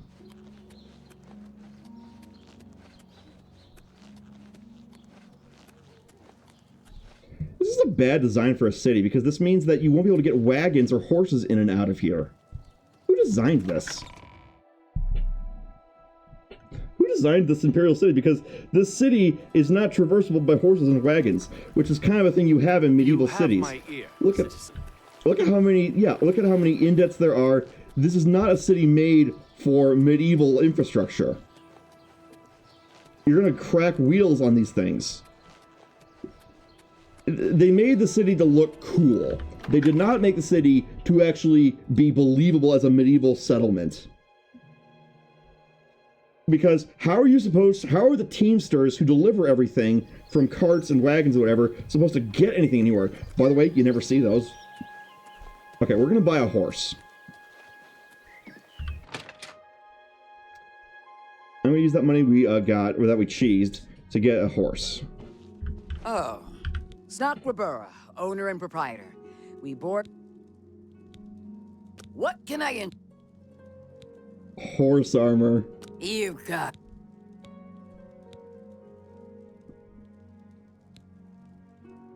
Let's see what we've got. Yes? Be seeing you. We don't have yeah, that's the thing, is that you have all these paved streets, but there's all these indents and everything like that. Carts and wagons for the poor peasantry, they're not gonna be that great. And more to the point, look at the grade of this road, everybody. Have you ever, it's like 45 degrees. Now, defensively, that's great. This would be amazing to defend, but how in the hell are you supposed to supply this place? And I know that we have a port in the city. That's great, but look what leads to it. Here, let's go over to the waterfront, and I'm going to show you why this city is ridiculous. It's built on a rocky outcropping. Great idea. Wonderful. Yes. That's great for defense. But now you have to take all that supplies up this long ass way. And we glitched. Okay. So. Alright. Let's see here. So we have a gate here. Okay, I thought there was going to be a staircase from the waterfront to here. But that doesn't seem to be the case. No, I stand confirmed. Guys, look at this. The road to the waterfront, which is one of the best ways to supply a city, demands that you take your horse and or wagon or carriage up a flight of stairs, around some kind of needless roundabout that looks cool. Then you have to go down another flight of stairs. Then you have to go up another one. And that's just getting from the ship to the city. How the waterfront has an underground tunnel. Well, that tunnel's well and good, but imagine you have a wagon full of crates from, let's say, that ship over there, and you're going here. By the way, it's a one-lane street. Great, wonderful. And you have to take a wagon down this flight of stairs, or if you're leaving, up that flight of stairs, which is still ridiculous. Across, oh, there's a bump in the road, so they might throw you off. And there's no guardrails on the bridge to take you to the city. So God help you if your horse gets spooked. So then you have to take your wagon up another set, and down this huge notch, which, what is that, like, that's like a 2.5-foot notch. That's like 2 steps. So now down another flight of stairs, back up that flight of stairs, because it's a one ring, then down another one, then you can enter the city. This makes no sense. This makes no sense from a city planning, world building, architectural, or any standpoint. You would never be able to supply the city from the waterfront. So again, it makes no sense. You end up, so you can go through here in underground tunnel. Cool. Maybe there's a ramp. Maybe there's a switchback. I don't know. Oh, look, another staircase to get, another bump to get over your wagon over. Great. Wonderful. I'm sorry. The city looks cool. It looks really cool. But if you stop and think for a few seconds, you realize this city would be a nightmare to live in.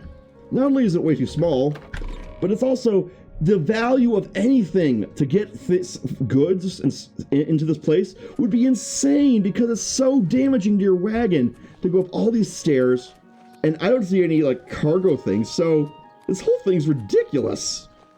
They made it to look cool. They did not make it to be a city. It's more like a temple complex. You have my ear, citizen. It's like the city was built to form magic circles first and foremost. Yes. That is what it looks like, and it's cool. It looks cool, but I'm sorry. Imagine if you are an old man and you gotta climb up this hill. I don't know if you've ever gone hiking in real life, guys, and you've ever had to go up a 45-degree grade. That is hell on your knees, your shins, your ankles, your hips, everything. There is a way to mitigate that effect, absolutely. You can also walk in a serpentine. But if you're trying to actually supply a city and get stuff up there, this will take you forever. It's very easily defensible, but it's not very easily supplyable. And every time you make a fortress, you got to think, how is it in a good location? Is it going to be supply? Okay, great. We have handrails that are 6 feet thick, which is a waste of resources. My God. And look, you have these fancy fluted towers and everything. Great, that's cool. But if you're, for all the money that you spent on fluting these walls, you could have spent that on matriculations at the top of the castle. You could have spent that on arrow slits. You could have spent a lot of this money on other stuff, but they prioritized aesthetics because reasons. It just whatever. It looks cool. Yes, it looks cool. One of the reasons to not fast travel everywhere is that we'll also get our athletic skill up. I know I said I might be walking, but I'm actually too impatient to do that.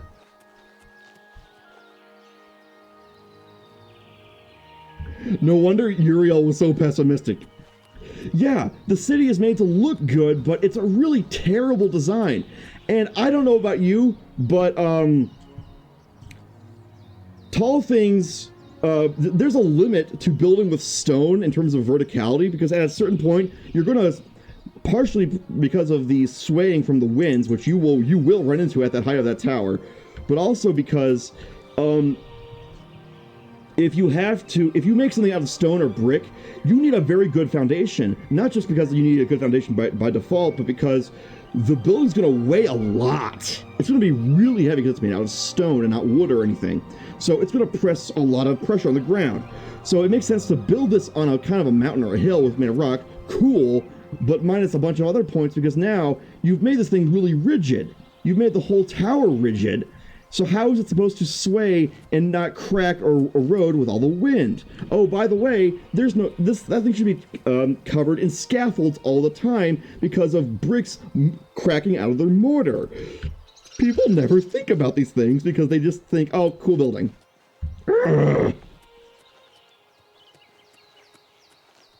I'm sorry, I'm whining and complaining about the realism in a fantasy game, but it's just like, people will say it's so realistic, but like, no, it's not if you stop and think about it for just a moment.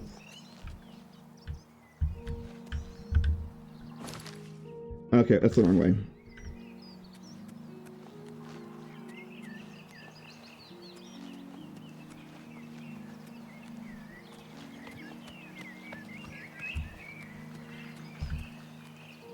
I wish we could have bought a horse.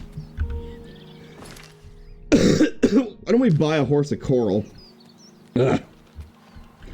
You're pointing out things I've never realized. All for it. Okay, alright. But like, you know, here's another thing. Okay. You have the Lake Rumar. Cool. Great. And it's really, this is not really a river, because, well, it kind of is. No, this lake is more like an inlet because of the size of this saltwater inlet here that goes around Leowin, which if you go there, they'll make it look like a river. It's not, oh, bay. Okay, so, you know, they understand that it would actually be kind of saltwatery. Okay, fine, whatever. But, yeah. Also, the fact that you have this giant city and you have one bridge to it, when it would have been so much cheaper and easier and cost-effective to build a bridge here. And here's what. Make the bridge out of wood. If you build a bridge here and you run a road from here, boop, cross the lake here, and then you run your road up here or whatever you want to go. And the reason you would make the bridge out of wood is deliberate, because that way if there is a siege, you can burn down your bridge and force the invaders to either cross the lake or go through this big fortified bridge. But for peacetime, it would make more sense to put a bridge here, and maybe a wooden bridge around here-ish. Because that way, if you get sieged, how they matched it in pre-Oblivion lore, ooh, I don't know about the pre-Oblivion lore, so I can't comment on that, but there would be so many ways to actually improve on this and have it make more sense. But no, it's just graphics that we just got some pretty graphics. Like, here's another thing. This road is what is that, like a 30-degree grade? Your horse is going to get scared. Not everyone's going to have a steadfast war horse. Going down this on a horse, your center of gravity is really high. So that you're likely to fall off your horse going down these roads. These roads are badly planned. Ugh. I mean, look at this. Okay, now I'm going to pause it here, and I want you to look at that guy on his horse. Okay, look at how high off the ground he is and how steep of a grade this road has. Your center of gravity, because you're wearing all this center of mass, is really high up. You expect, like, ordinary peasantry who don't have war horses with thick legs to go up and down that? You gotta be joking. And it gets worse. Look at this crap. I mean...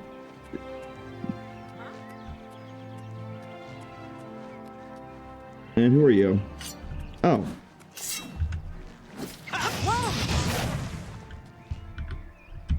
Hey, wait a minute. How can there be a bandit just standing out in the open if I just passed a guard?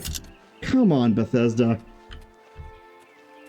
Okay, another. That's like a 45-degree grade.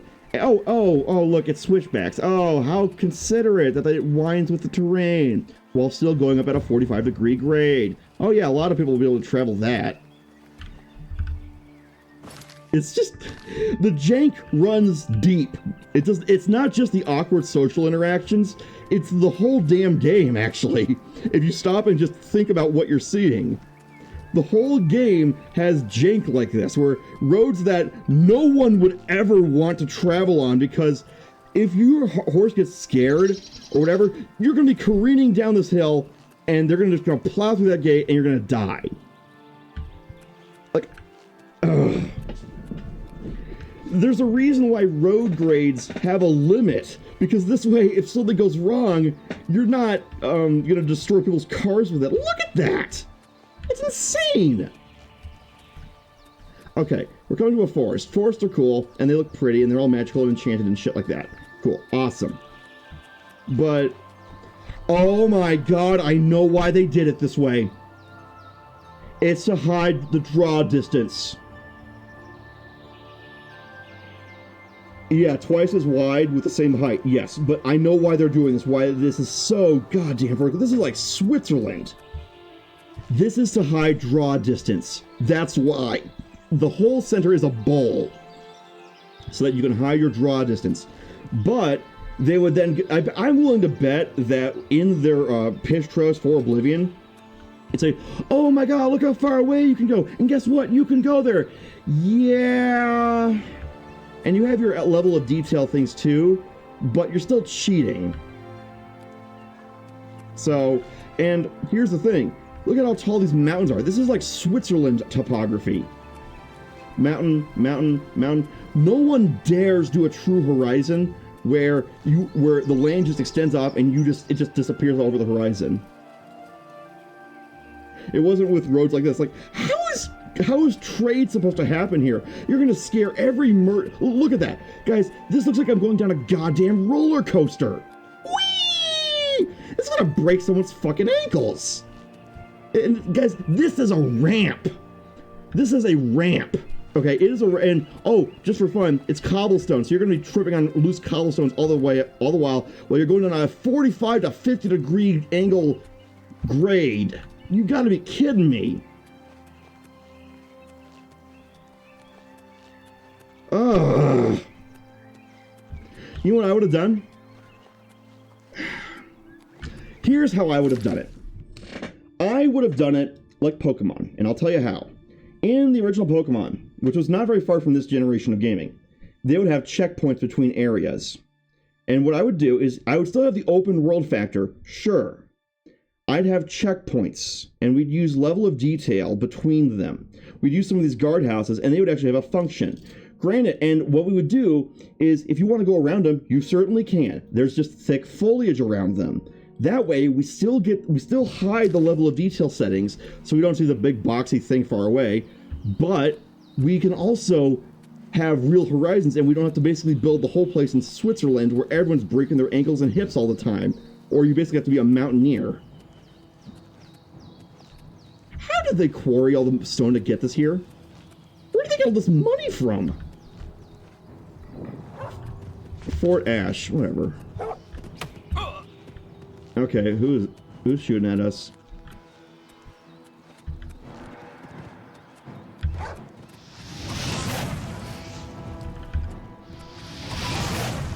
Okay, wolf dead. Oh, hello.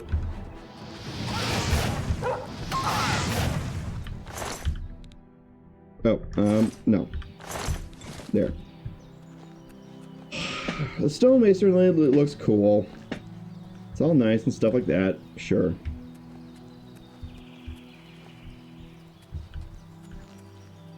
Is there someone up here? Is that what happens? Did I get shot? Wait, are you telling me that the major road goes right through a fort? Fun fact, Cyrodiil was supposed to be mostly jungle. If they hadn't retconned it, the view distance would have been pretty limited anyway.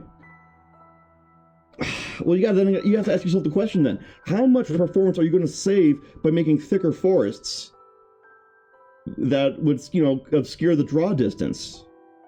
Because you could do that, but then you might have to do a little bit more effects with the foliage. So there's a give and take with that. And they decided to just make it a bowl so that, yeah. This topography is insane. This world is just really bizarre.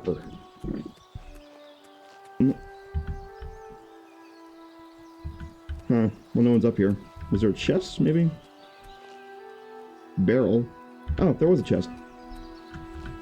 Why is there a chest in the middle of nowhere? Wait, I can just sell that.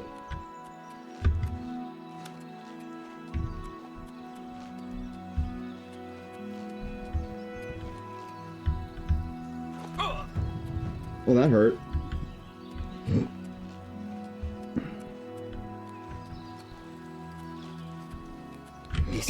Whoa! Okay, you startled me. Okay. Easily done.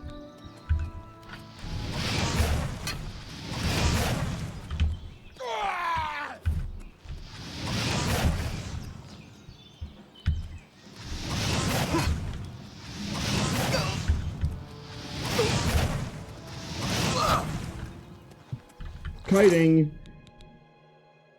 I could use better pants.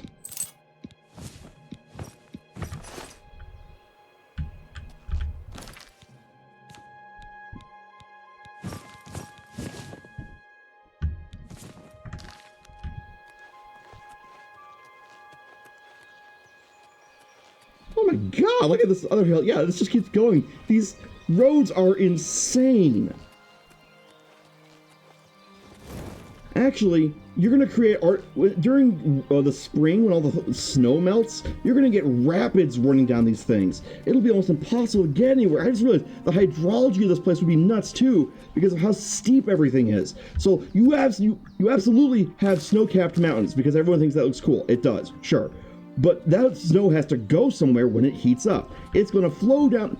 When there's rain, there should be a torrent of water just washing down this thing and creating huge jet channels that it carves out of the dirt.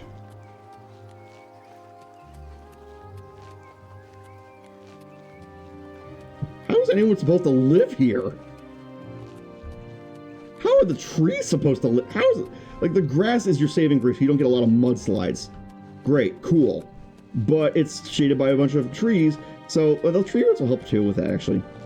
But still, this place is not very livable, let alone travelable. You have to be a mountaineer to travel these roads. They changed it to forest because it looked better. Well, they changed it to forest because they wanted to be Eurocentric, really. Let's be honest. Because that's what people think of when they think fantasy. They think Europe. Medieval Europe. Even though you could easily have a medieval Japan, medieval China, medieval Africa. That'd be cool. Alright, let's deliver the stupid amulet.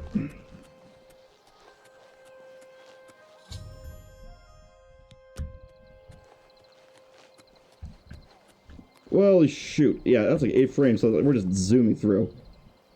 And now we're down to 9 frames a second again. Because it has to load. I'm gonna save just in case it just craps the bed on me.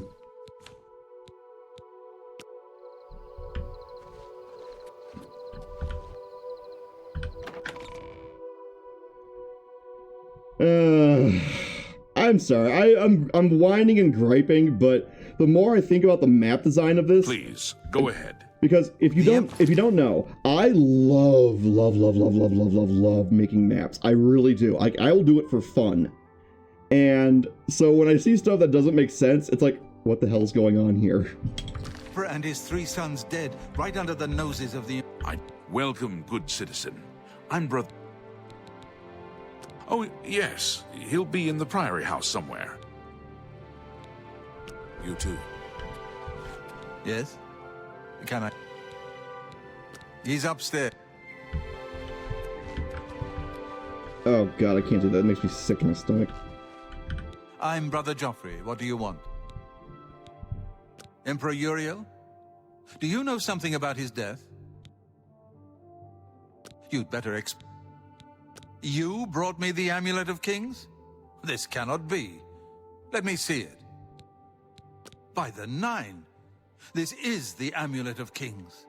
Who are you? How did you get this? It does What do feel you know compressed, of the yes. Emperor's death? Many video game worlds do feel compressed. The travel time is too short. The distances between places is too short.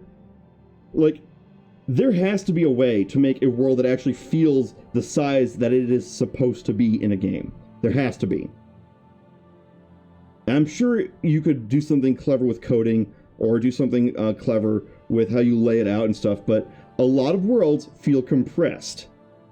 And, like, even Legend of Zelda, Breath of the Wild, this great open world thing, it's not really the size of a kingdom, it's the size of a small duchy.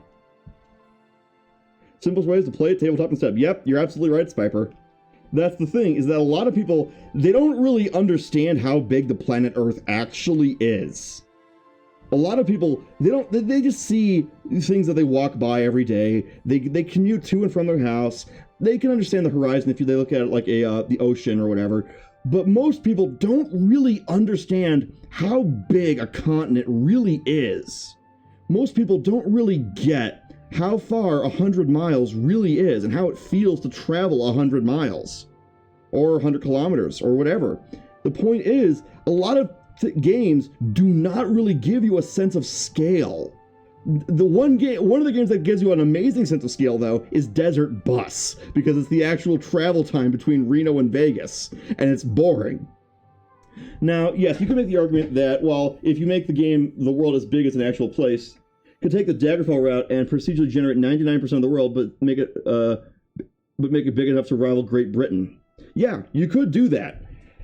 One of the games that does convey scale without giving you a horizon, which is weird, is Minecraft. Minecraft starts to feel like a planet when you start to actually, keep going, and if you make it generate enough chunks. But a lot of games, because they only have so much assets, and especially back in the day when you had a disc you had to fit everything onto, you have to pick which battles you want to win. Do you want good graphics? Okay, that's going to take up X amount of the disc. You want good gameplay? That's going to take a Y amount of the disc. Do you want a believable world? That's going to take up Z amount of the disc. And that's the problem, is that a lot of these games, they make compromises, and a lot of them sometimes it's sensation over substance. And that's why a lot of, for example, like movie tie-in games are a great example of sensation over substance. The sensation of a movie coming out. Oh, everyone's excited about the movie. Oh, it's a big deal. Cool. We're gonna see Ultra Guy in theaters. Yay, whatever. And you get a movie tie-in game that's really crappy with a bunch of reused assets and a bunch of crappy things. It's not even like play tested, if at all. Because they don't expect anyone who actually, cares about games to actually play it. It's a grammar trap. It's someone to just, pick off a shelf when they're at the checkout line. That's the thing that's frustrating, is that AAA development for a very long time has been a lot of smoke and mirrors to hide quality. Now, granted, I'm not saying Elder Scrolls 4 is bad. No, I am not saying that. I'm saying it is a fun game. But I am saying that a lot of the chest beating and a lot of the bravado that a lot of these AAA developers will give is very much unwarranted, because when you actually strip away a lot of the sensation, you realize there's not much substance. Because, for example, the world is crammed together and it looks preposterously tall because they want to have mountains as well as desert, as well as swamps, but they only have so much room to put it in. So they end up trying to be everything to everyone because they're part of a large company, and companies always want to please their stakeholders, but most importantly, their shareholders, especially C Corps. So of course, they're going to make a bunch of compromises, and from afar, games like this will look really good. And while Bethesda got really lucky with this, because the creation engine is wobbly at the best of times, and the graphics at the time they're okay, but that's the thing, is that I firmly believe, as someone who's looked at a lot of creation engine stuff, Bethesda is flying by the seat of their pants most of the time. They don't make robust engines. They use other people's graphics packages. They use other people's physics packages. Well, maybe not other physics. No, not physics. I'm sorry. The other... Wait, actually, I'm going to check that. I'm going to check that now. What, Wait. What physics engine does Oblivion use? Do they even use their own? It uses Havoc? Oh my god, it uses Havoc! Well, that was actually pretty good for the time. In fact, I think even Halo 3 was using that. Sadly, when those disc restrictions were taken away, most devs didn't take advantage to make a better world. Yes, that's true. And we are at the, we're getting close to the decline of the slope with video games, where it's more about substance. It's about, they'll spend more time just building up hype by saying shit on social media than they will actually focusing on the game. They'll build up hype by trying to get investors excited than they will with making the game better. Just make tiny worlds with more pixels. Yeah. And a lot of people, they don't think about what they play. Now, granted, I like Oblivion. I enjoy Oblivion. It's fun. And a lot of the stories are cool too. But there's more to it than just having fun. It can be the creation is connected to the creator. And the simple fact of the matter is that this game is indicative of Bethesda. They deliver quantity, shot and hope to hit quality once in a while. They do so much stuff and hope that something's going to hit the wall and stick. And I wouldn't be surprised if this is part of what went into what made Fallout 78 or 76 so bad. Is their methodology is seat of the pants development. And so it's no wonder that they underdeliver. And it's no wonder that the remake is taking, a decent game from several decades ago or whatever, and taking a modern graphics engine to make it look nice. It looks great, and the game is fun to play, absolutely. But here's the thing.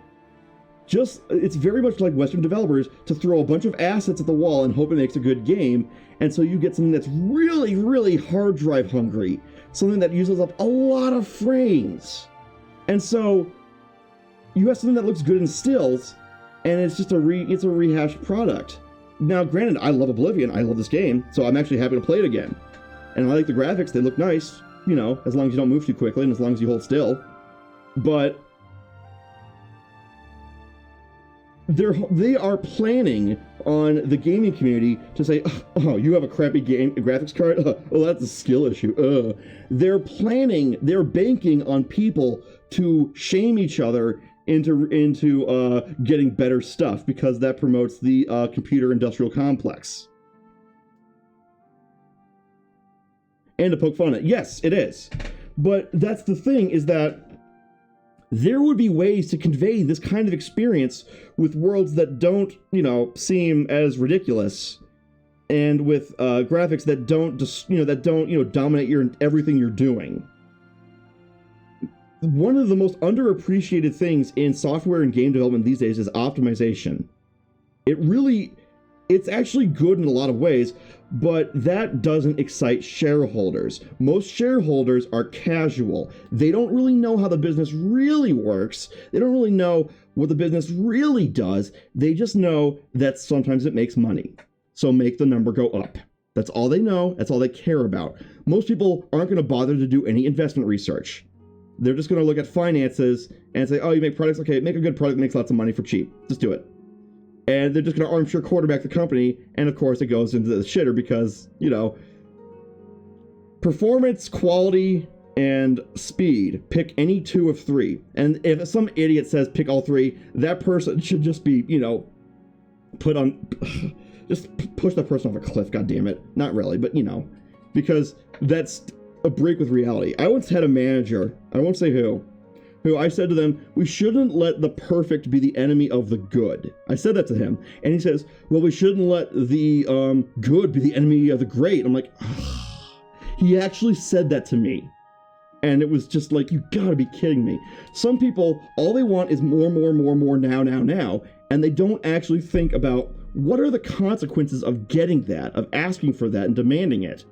What is the cost of the right here, right now economy? Most people don't ever bother to think about that because all they want is their instant gratification. Morrowind's solution to view distance was lots of fogs and tall ridges with roads passing between them. Yeah, it works. It does function, yes, but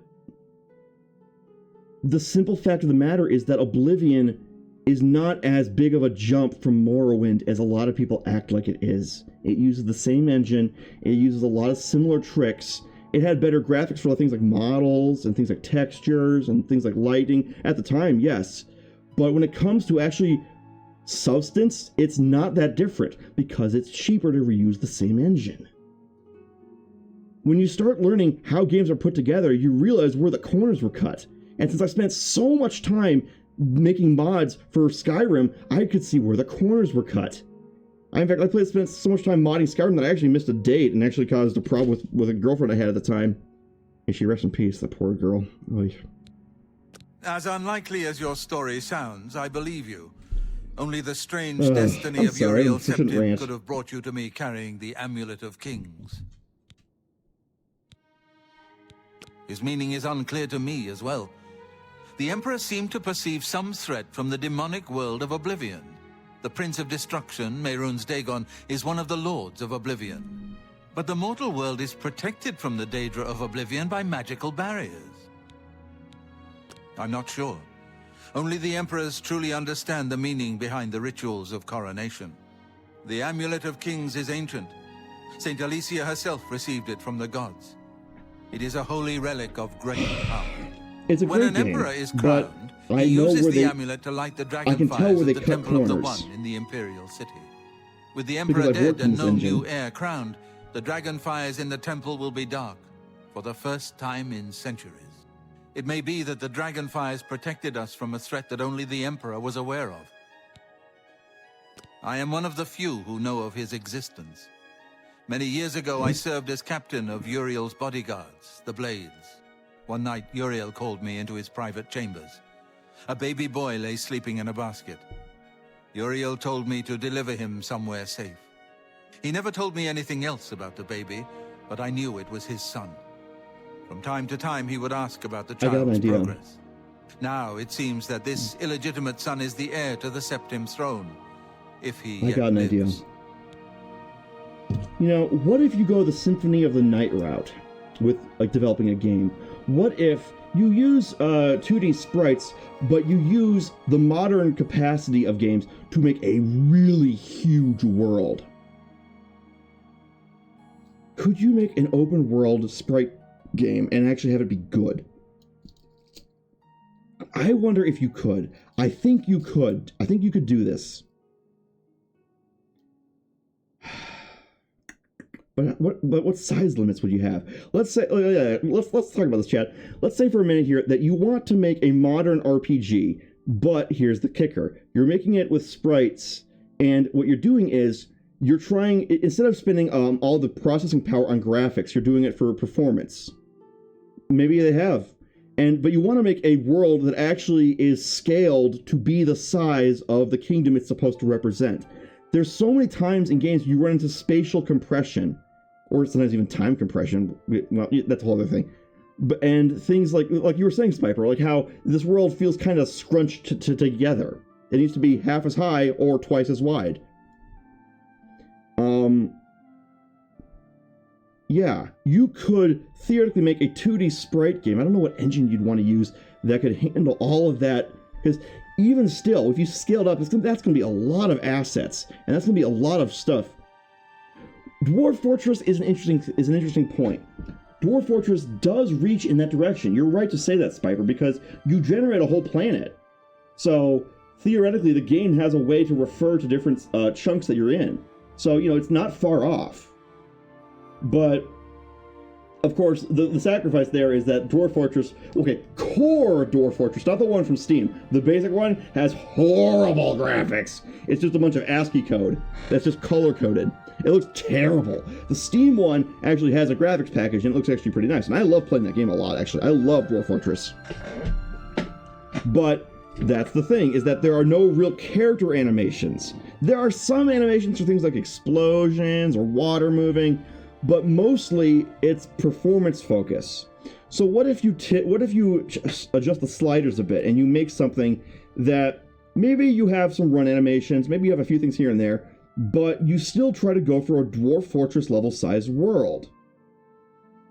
I don't know. I think it could be doable. you would need very efficient coding to pull it off, and good asset usage. But I think it would be possible. I just don't know what engine you'd use for that. Huh, that'd be fun to do, though. His name is Martin. He serves Akatosh in the chapel in the city of Kvatch. I've been talking so much. I'm so sorry, you must guys. Go to Kvatch and find him at once. If the enemy is aware of his existence, as seems likely, he is in terrible danger. And please, let me know if there's anything you need. Waste no time. You must find Martin before the enemy does. Damn it, now I have to... Now, quest-wise, I'm obligated to actually go there. Now, let's watch the frame rates plummet. We were at like 40 to 50 frames inside, and we spent all that time... I spent all that time yapping about game design and stuff. But here we go. Boom! 2 frames, 4 frames, 8 frames... Come on, I think I can, I think I can, I think I can. Nope. Nope. Nope.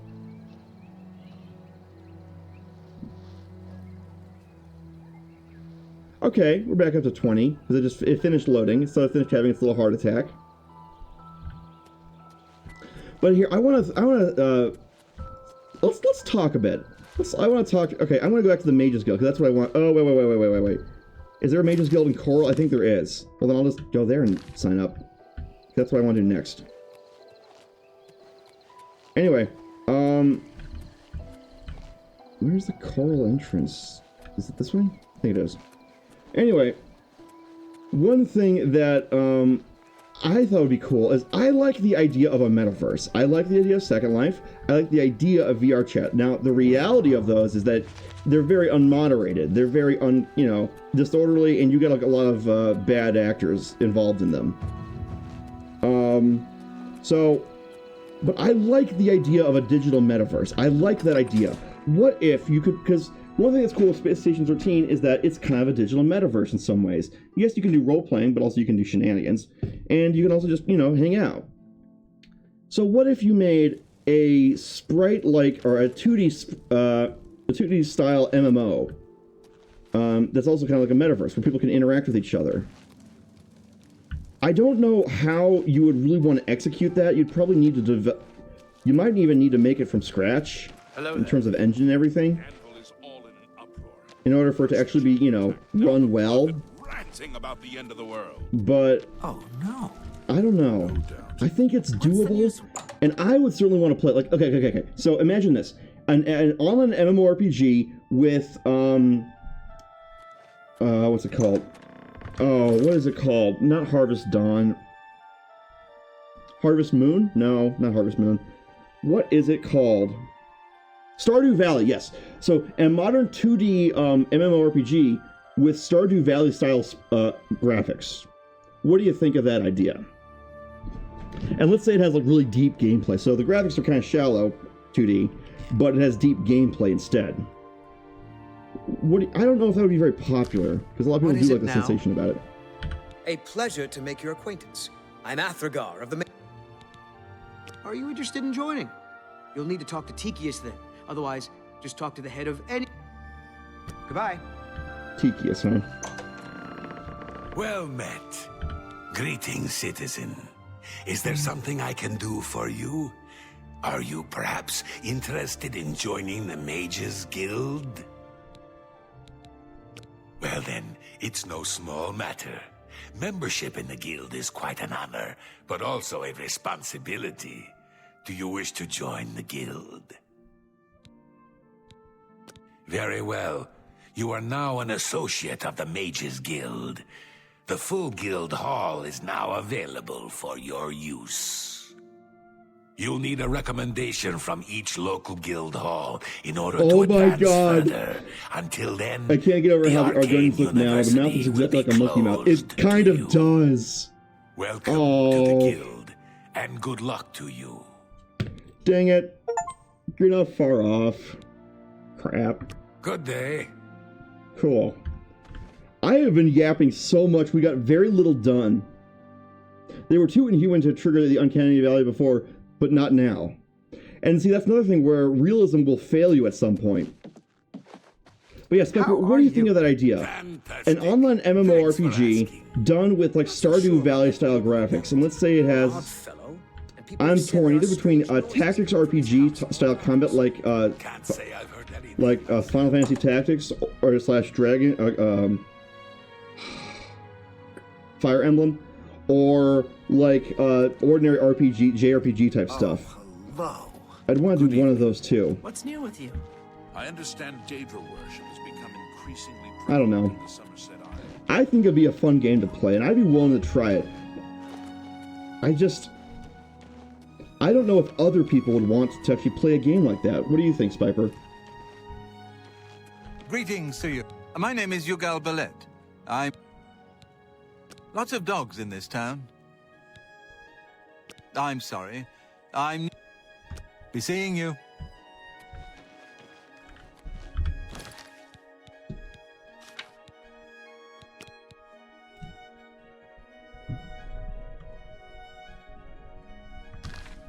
Okay, so we've joined the Mages Guild, but we need recommendations from all.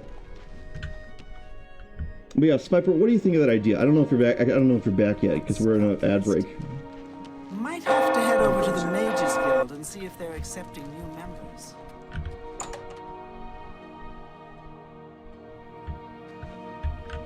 What is it? I'm afraid I can't just write one. If perhaps you can clear up a small matter involving Irana, you can prove your loyalty to the guild and earn my recommendation. She and I have an unpleasant history. She does not care for guild regulations and errantly believes I am misusing my powers. I have seen that she is in town. Though she has not approached me, I know she wants something. I would like you to determine what she's after and how we may be rid of her. I do not want her here, spreading her lies.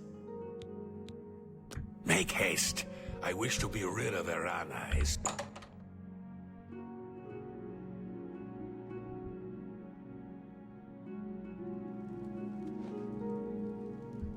Good evening. I heard that someone saw the ghost of Lord Flindrel again. Which quest is active, I wonder? Okay. Oh no. Oh boy. The Fighters Is Guild that is voting Irana? again. Not a bad way to make some money if you've got the stones for it. Ah yes, you are a guild mage, are you not? Yet different from the others. Yes, this is good. Creepy. There's a small matter with which you may be able to assist. It's nothing worth involving your guild in, I assure you. Best if kept just between us, yes? So, what say you?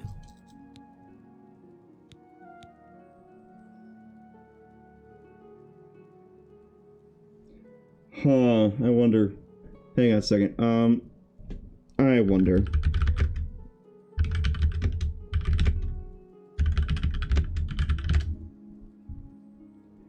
Okay, what is...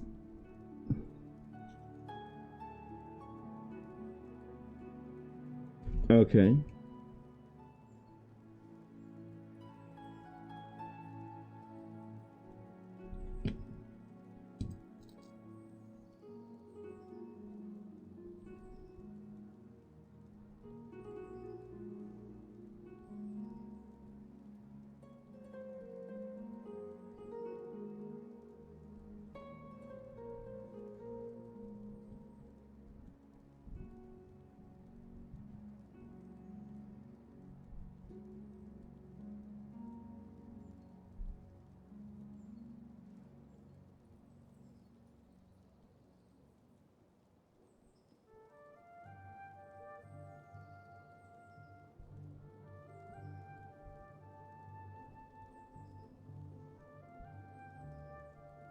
I guess we have to say yes. Excellent. It's a simple task, really. All you need to do is fetch a Sniper, book are you for back? me. I was actually curious to The know book what you is guys thought about entitled something. Fingers of the Mountain. It is of no use to you. You won't be able to read it. I, however, can and would But very yeah, much Spectre, what do you like think of that idea? An You'll find it MMORPG at an using old Stardew ruin Valley style called graphics. Cloud Top. It's north of Coral, up in the mountains. I'm afraid I don't have an exact location. Return it to me immediately when you have it. Make no mention of it to Tikius or anyone else in your guild. Evening. Hey, Tikius! Tikius! I got something to tell you! Open up!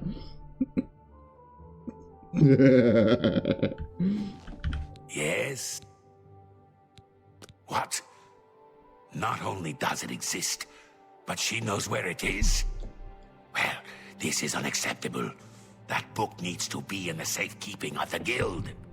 I trust that as a member of the guild, you would do... Are we clear? Ignore her request. Go to this place she has described and return with the book. This is far more important than any petty squabble. Should you go looking for it, make haste. I wish to be rid.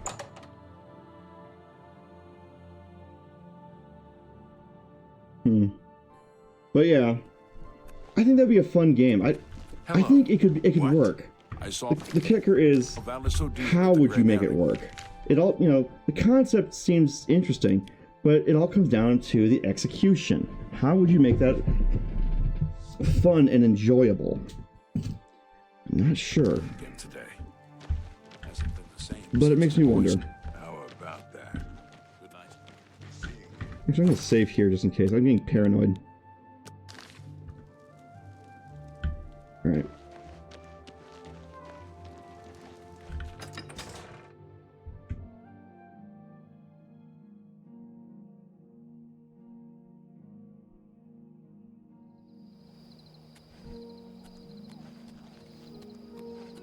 Alright, we're going hiking, chat.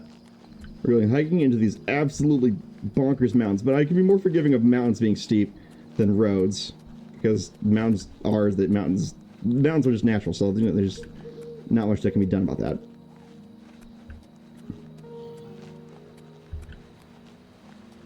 Thought I heard something. I don't even know how you would make an MMO that big, but just only using 2D assets. Oh, that looks cool. Black Rock Caverns. And they always put a cave behind the waterfall, you know what I'm saying? Always put a... Oh! They didn't. Well, where's the entrance?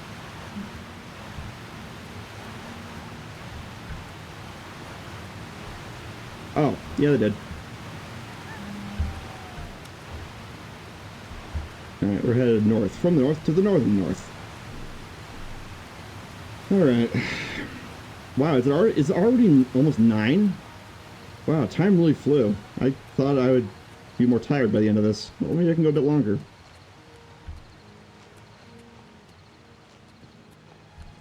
Hello.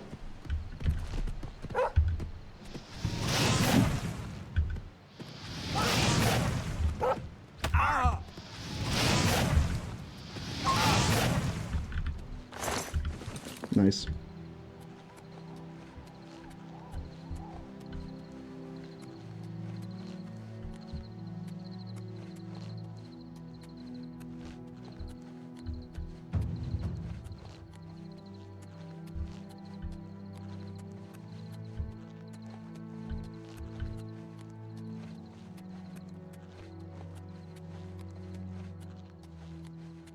Well, we're getting about 20 frames outdoors, so that's not nothing. Granted, the graphics look like a potato, but, yeah.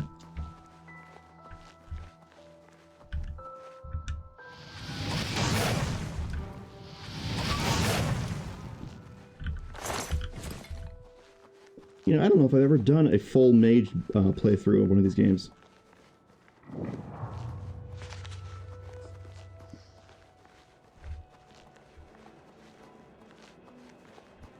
What's this thing?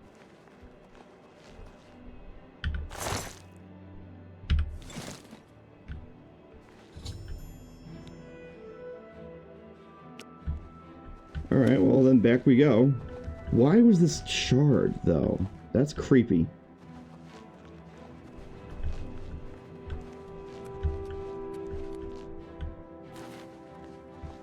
passionate side. So yeah, I guess it does.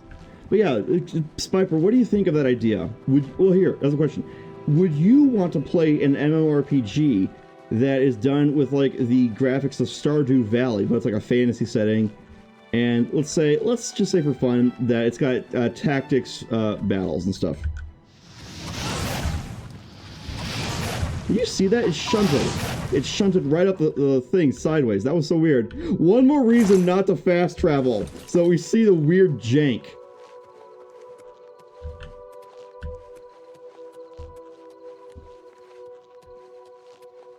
I was only part of that. Ooh, cool bridge that I missed before.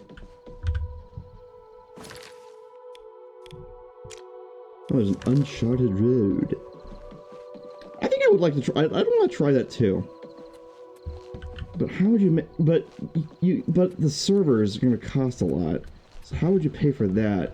Obviously, you can't do peer-to-peer for an MMO. That's just too big of an ask. And usually MMOs cap out around 10,000 players these days. Roughly. So, well, you want to make the players really customizable. You want to make them like really that way people can have lots and lots of fun. So I'm thinking lots and lots of playable races, lots and lots of different ways to make your character look different and unique, lots of character creation options. That way you can really make something interesting that's really just all, whatever you want. So, and one thing that tends to bug me about MMOs is how there is convergent character design. How after a certain point, there are wrong choices to make in building your character. There are wrong spells to take, wrong feats to take, wrong attributes to go for. That sort of thing.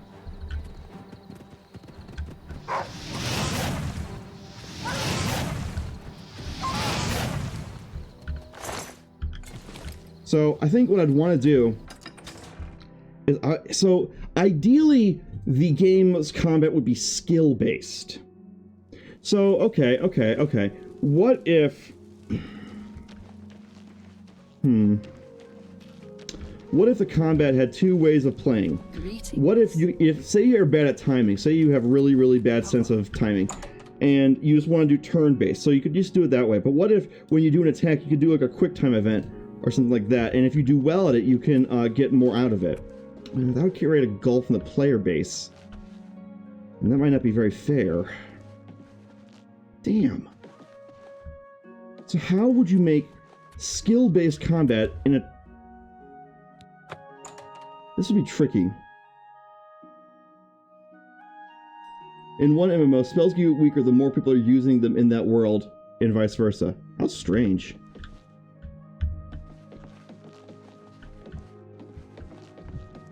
Good to see you. See, my instinct is to go for realism. So if I were to make an MMO, I'd make it so that you have to sleep, you have to eat, you have to rehydrate, unless you're a species that doesn't need water and food and stuff. You would need to wash yourself, otherwise people won't. Otherwise NPCs will just hate your guts, etc.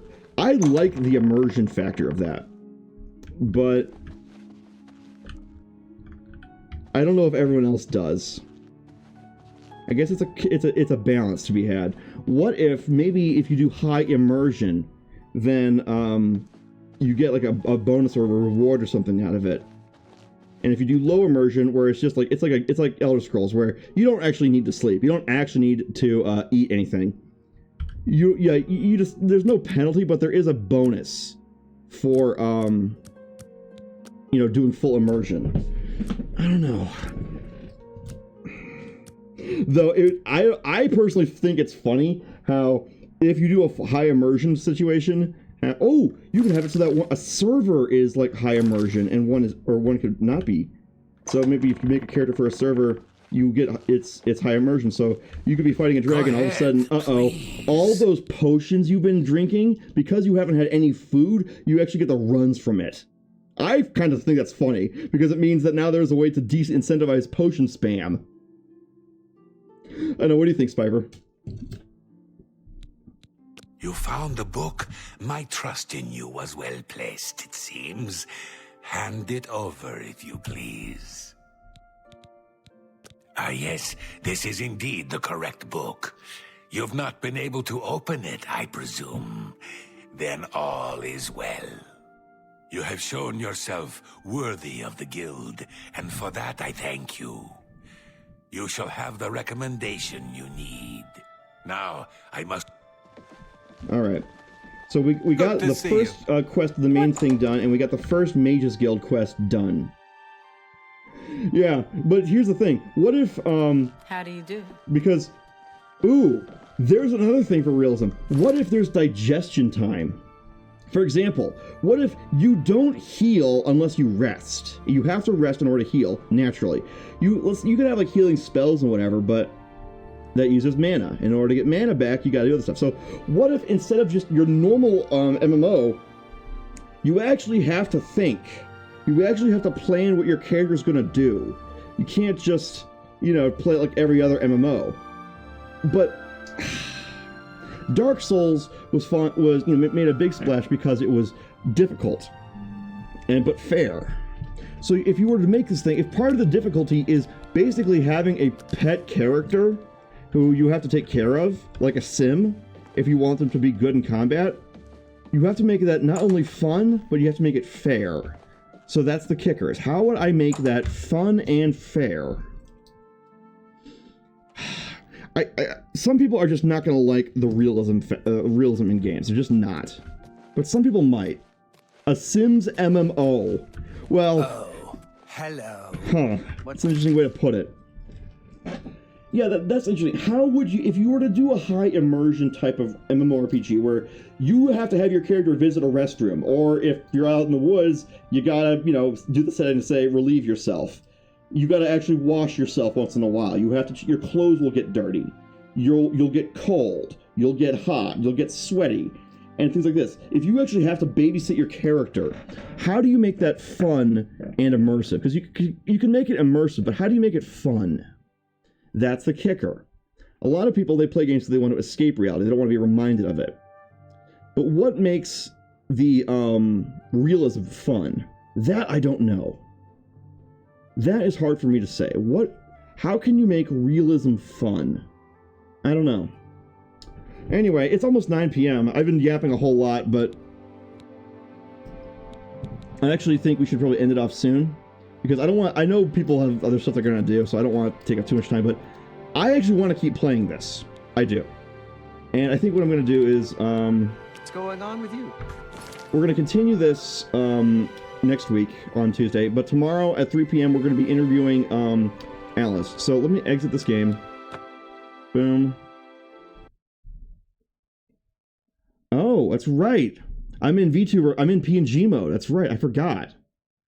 I got so used to yapping that I forgot about that part. Here, let me launch my VTuber thing. Hang on a second.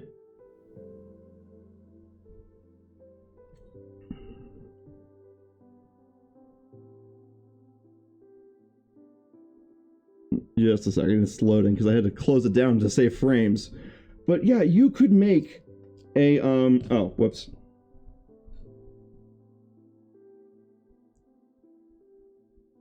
Hang on. Where is it? I think you could do it. And the fun of an MMO is playing with your friends. That's the main reason why... Oh, right, I'm still in female mode because of Tarth. Great. I forgot about that. Hang on. Let me just recalibrate this thing here. But, yeah, I think that could be fun. You could make realism fun, I think, somehow. I don't know how. Oh, whoops. You could make realism fun somehow. I don't really know how you're going to do that, but you could. I need to think about this. How could you make realism fun? Well, I guess you have to flip the question on its head. What is fun about realism? Immersion. That's the fun thing. Some people like to feel lost in a world. Okay. So, sorry, I'm very excited. I'm really excited about this idea all of a sudden, but we're kind of out of time for now, so we better start getting ready to raid. to the world that would affect realistic mechanics. Okay. Are you talking about like synergetic boosts, like how you have your character got a good night's sleep, so therefore you recover stamina faster, like things like that? Or are you saying like totally new elements that would respond to you paying attention to the realism?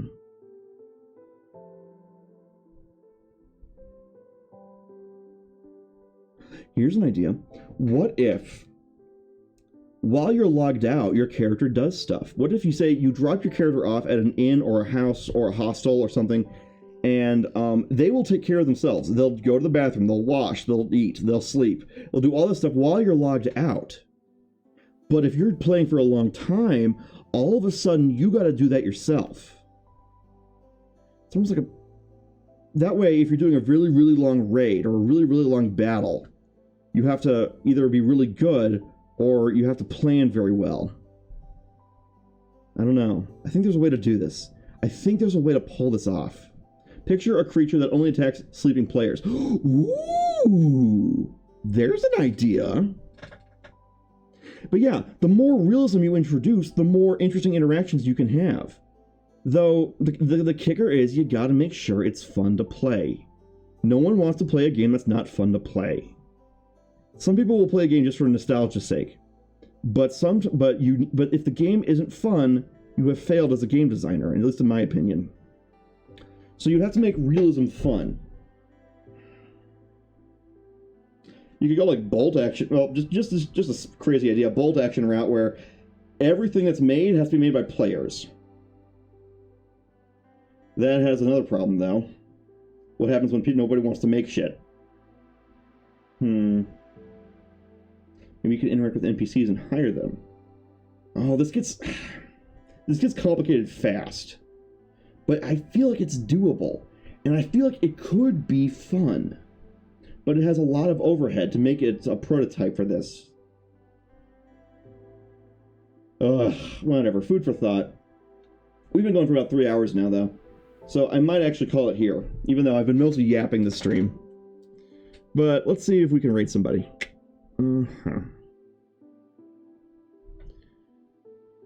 Alright, following. Is anyone I know even online right now? Okay, a bunch of people like that. Okay. Hey, Zeus is on. Let's go read them. They're playing Okami some more. Alright, we're gonna go raid Zeus, guys. I want to thank everyone for coming by. I'll see you guys tomorrow at 3 p.m. Eastern Daylight Time when we do the next episode of The Sunshine Show, interviewing Alice Crow. And, yeah, I'll see you guys later. Check the Discord for this schedule, as well as my Twitter and Blue Sky. And I'll see you later. Bye-bye. We're gonna start raiding.